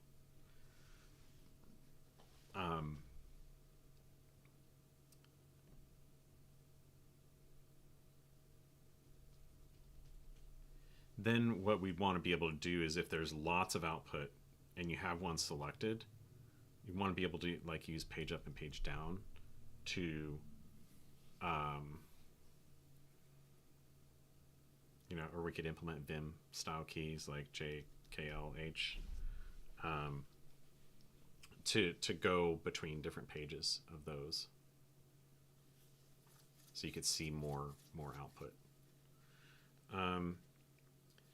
All right, well let's see what we can do about that.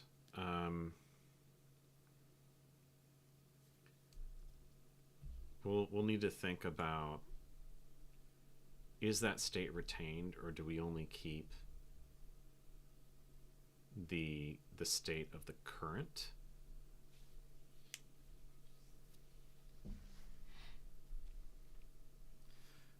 Because that's going to be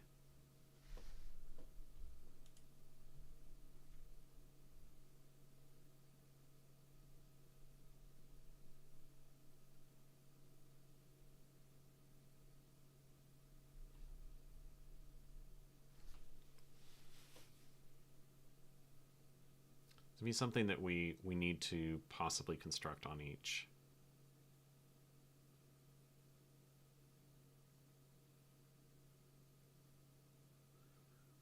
on each render.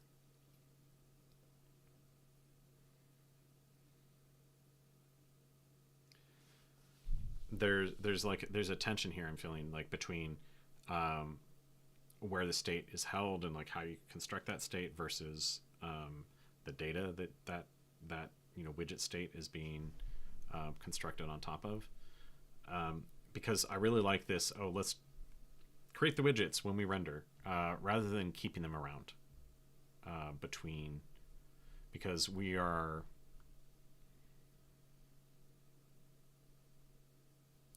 that's sort of like, well, you've got these stateful things to manage. I prefer that to be stateless. It's easier to understand. Okay.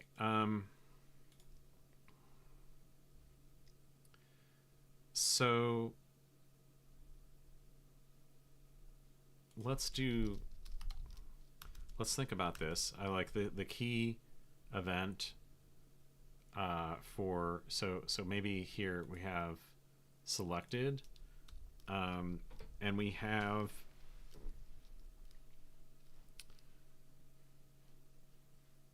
let's say pages, I don't know. Okay, so that, like when we change selection, we're gonna have to pick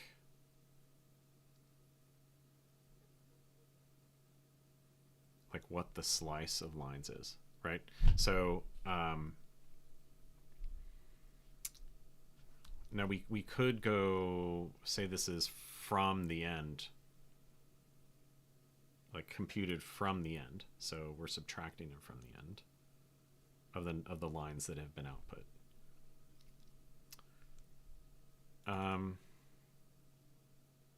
Why do we call it scroll? I think that's, or like scroll position. Okay, so when we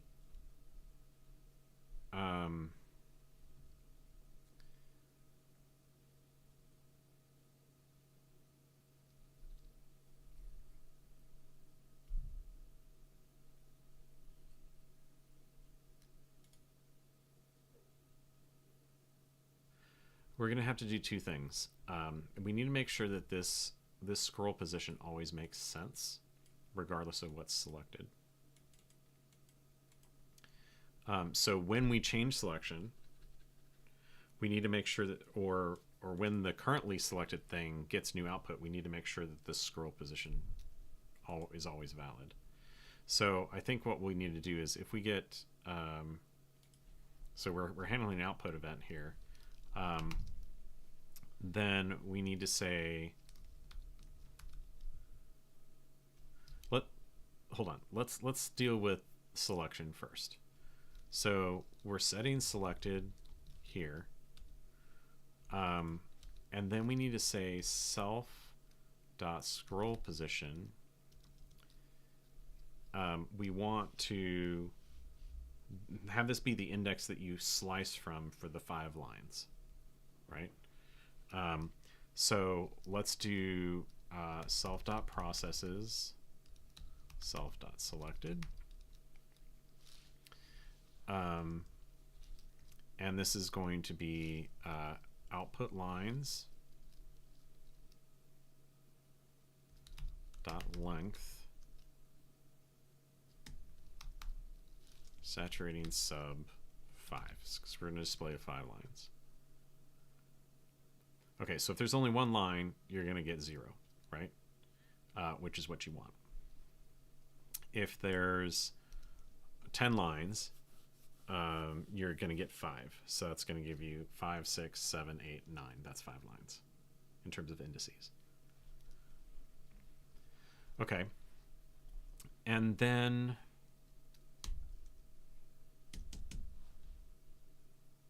okay, so then when we're in and we need to do the same when we go down, right? And maybe we'll make this a method at some point.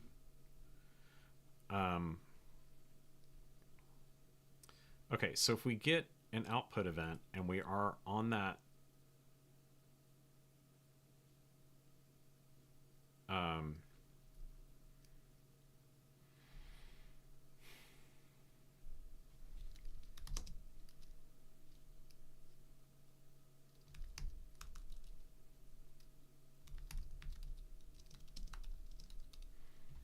we need to do the same thing. So yeah, I think what I want to do is put this in a method and say this is reset scroll position itself, and that's going to be that. So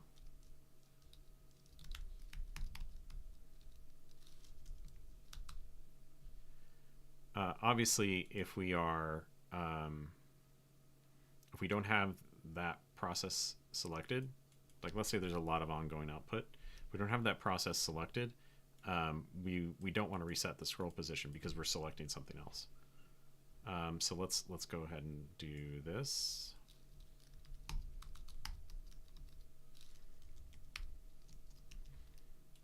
Okay. So now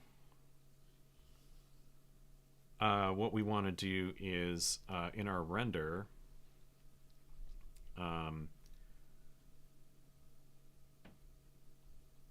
we want to construct. So let's jump to the process widget. I'm starting to feel like this is getting big, right? Let's say this is in, rather than selected bool, let's do option usize.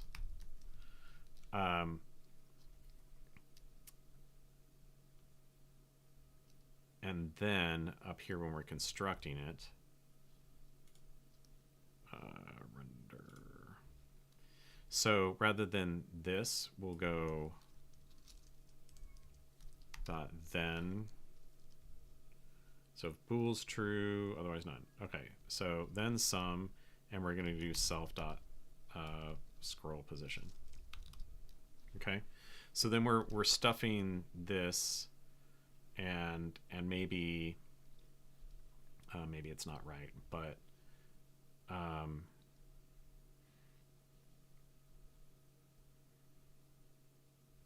let's go down in here then. Okay, self selected is none. Okay. So now, when we're constructing this, the contents, we want to take the output lines and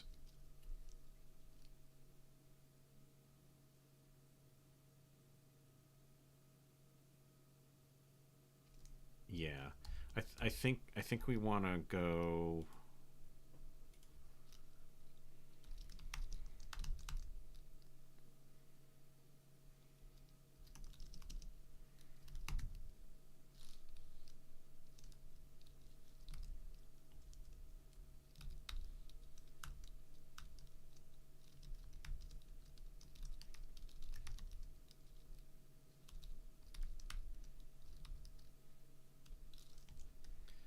Okay.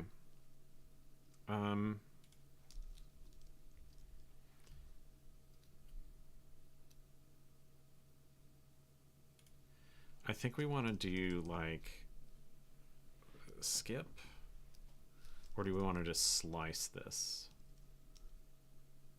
I think we want to slice this.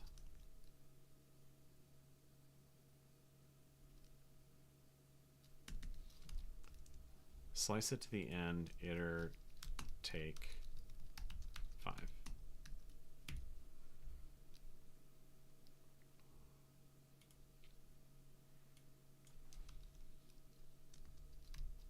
Okay, so there's a default thing.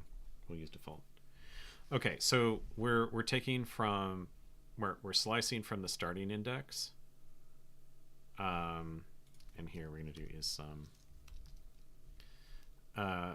Then we'll take at most 5 and turn those into strs and collect. So we're basically making sure that we get the 5 lines that are currently in the viewport based on our pagination. Okay, before we go any farther, I want to make sure this still works. Okay, we're still working. Okay, so now what I need to do is implement page up and page down, right? So let's jump to handle key event again. So if we do, and honestly, I'm beginning to think we might want to do page up and page down between processes and up and down inside the buffer, but we can switch that later. So we're going to have to do something similar. So scroll position is going to be self.scroll position, saturating sub 1. So we'll go up 1 line. And then we're going to do min self.processes.select self.selected.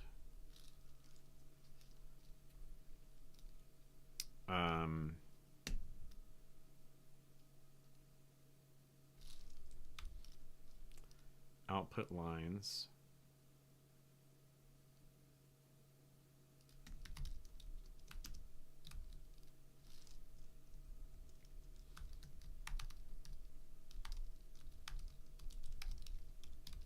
okay, that's a little complicated, but what I want to do is say that you could start at 0, but you want to go, so it's basically like this, right?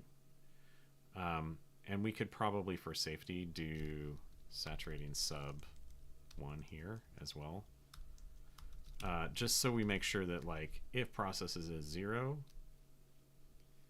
then we're never overflowing or underflowing. Okay, so on page up, we are setting the scroll position, like moving up. And then on page down,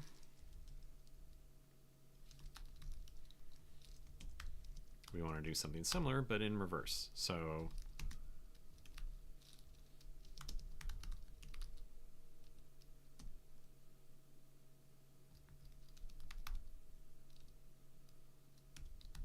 we add 1, and we do pick this so we don't go beyond the end.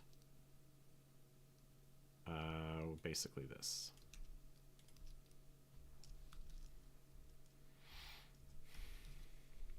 All right.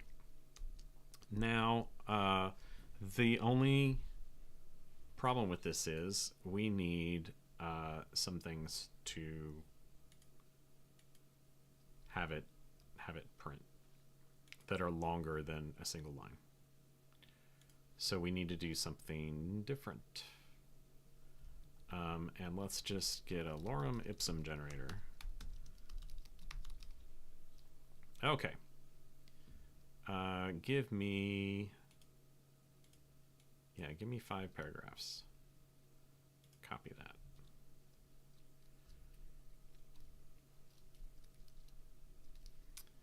Okay, so let's pb paste lorem ipsum.text. Okay, so we've got 5 paragraphs. I kind of want to word wrap that. Can we do that easily?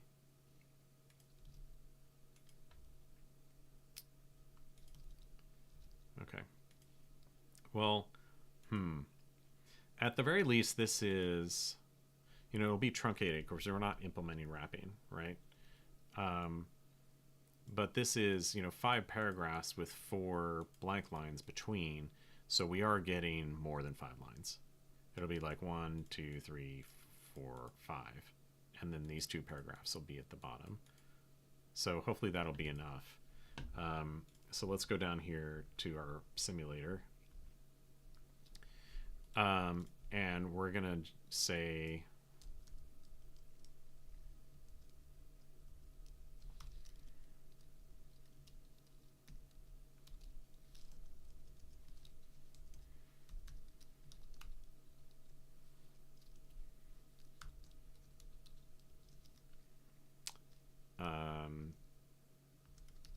lorem ipsum.text.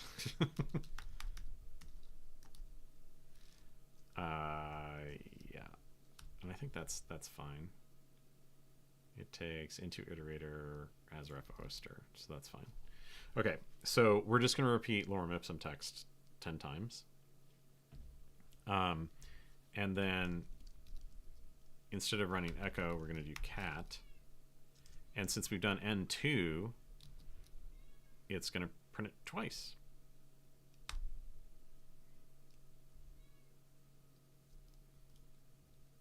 Except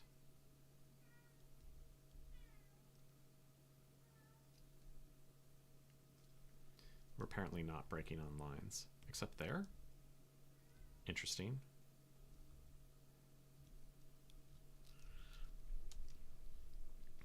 Okay, well let's see. What if I do cat lorem ipsum text, lorem ipsum text? Yeah, I'm getting lines, so we're just probably not correctly breaking on lines in our thread.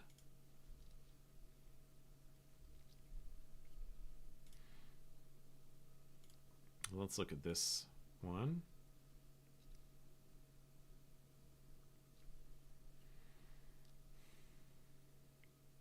No, we're doing read line, right?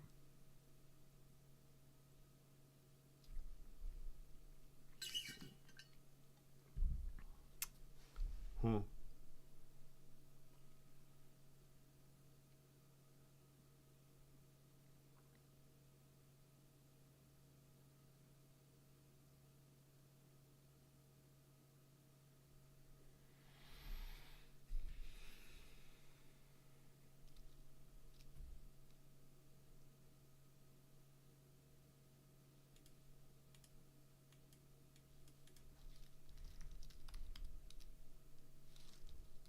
Right, that's fine. All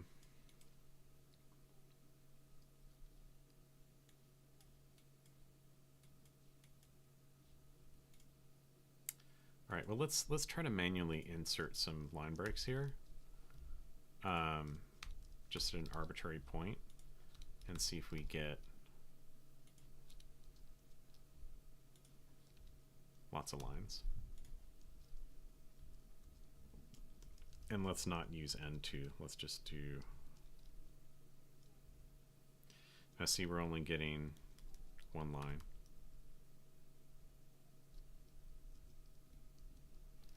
Okay, let's do a little enhancement here so we can get more information about what's going on in the program. When we let's do for render. I want the title.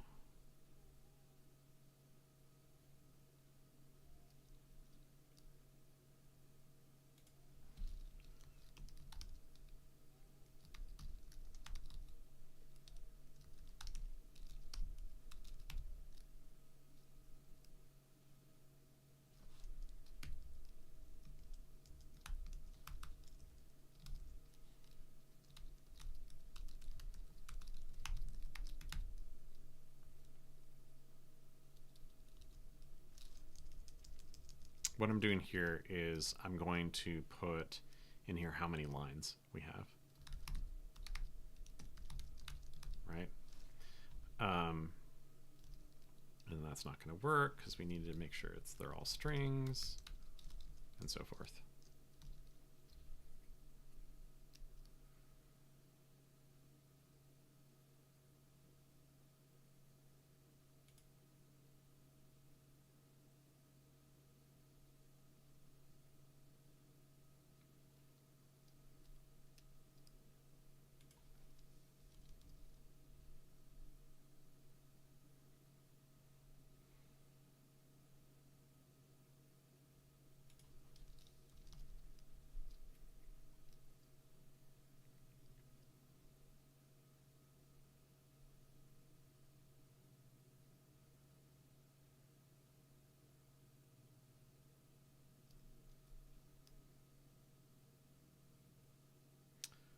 Okay.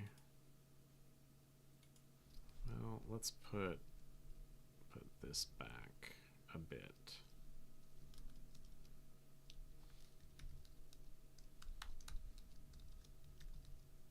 Aster. And then here we'll do Aster format Aster. Okay.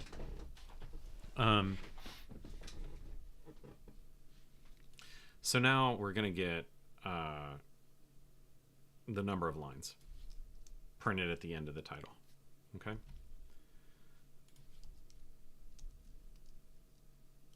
I just think there's one line. That's interesting.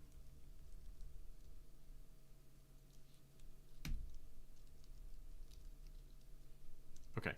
Well, I think we made some interesting progress today. Like, I'm starting to get a feel of how we should structure the application bits of it, like the interactivity, which is cool. But we've got a lot of problems to solve in terms of usability and and all of that stuff. We have a long way to go, and there's obviously some problems here in our sub process thread where it's possibility is that it's done before we've read any output.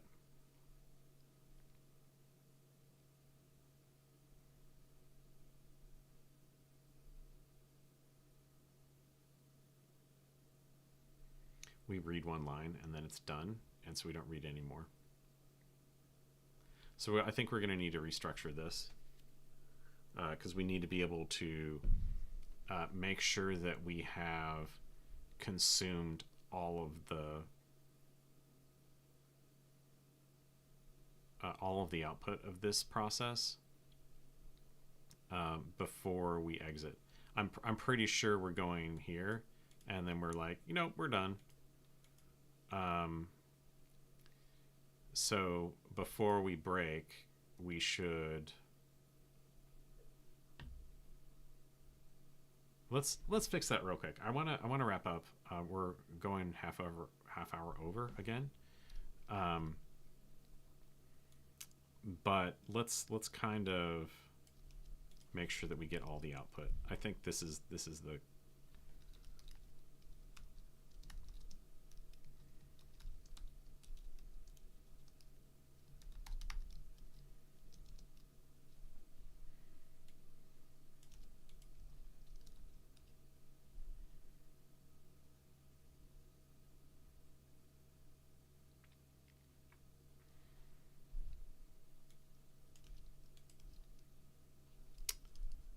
and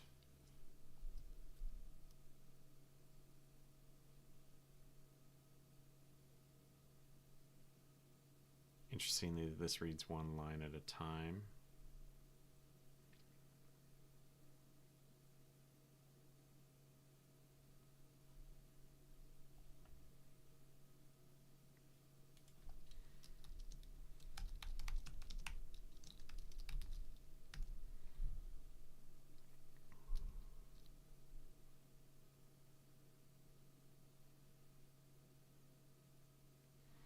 Yeah, this is another issue.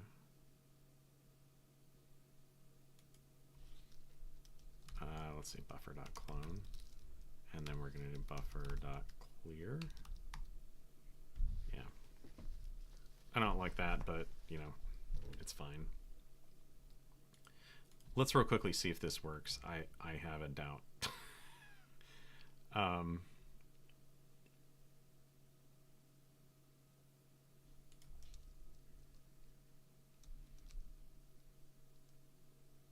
Oh, that's fun.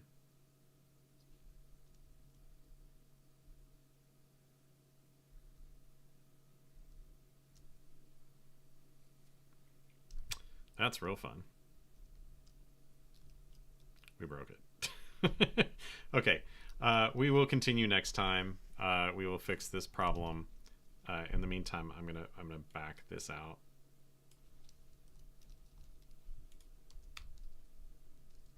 now we're responsive, but we only get one line. Okay, thank you all for coming, and we'll see you next week, I hope.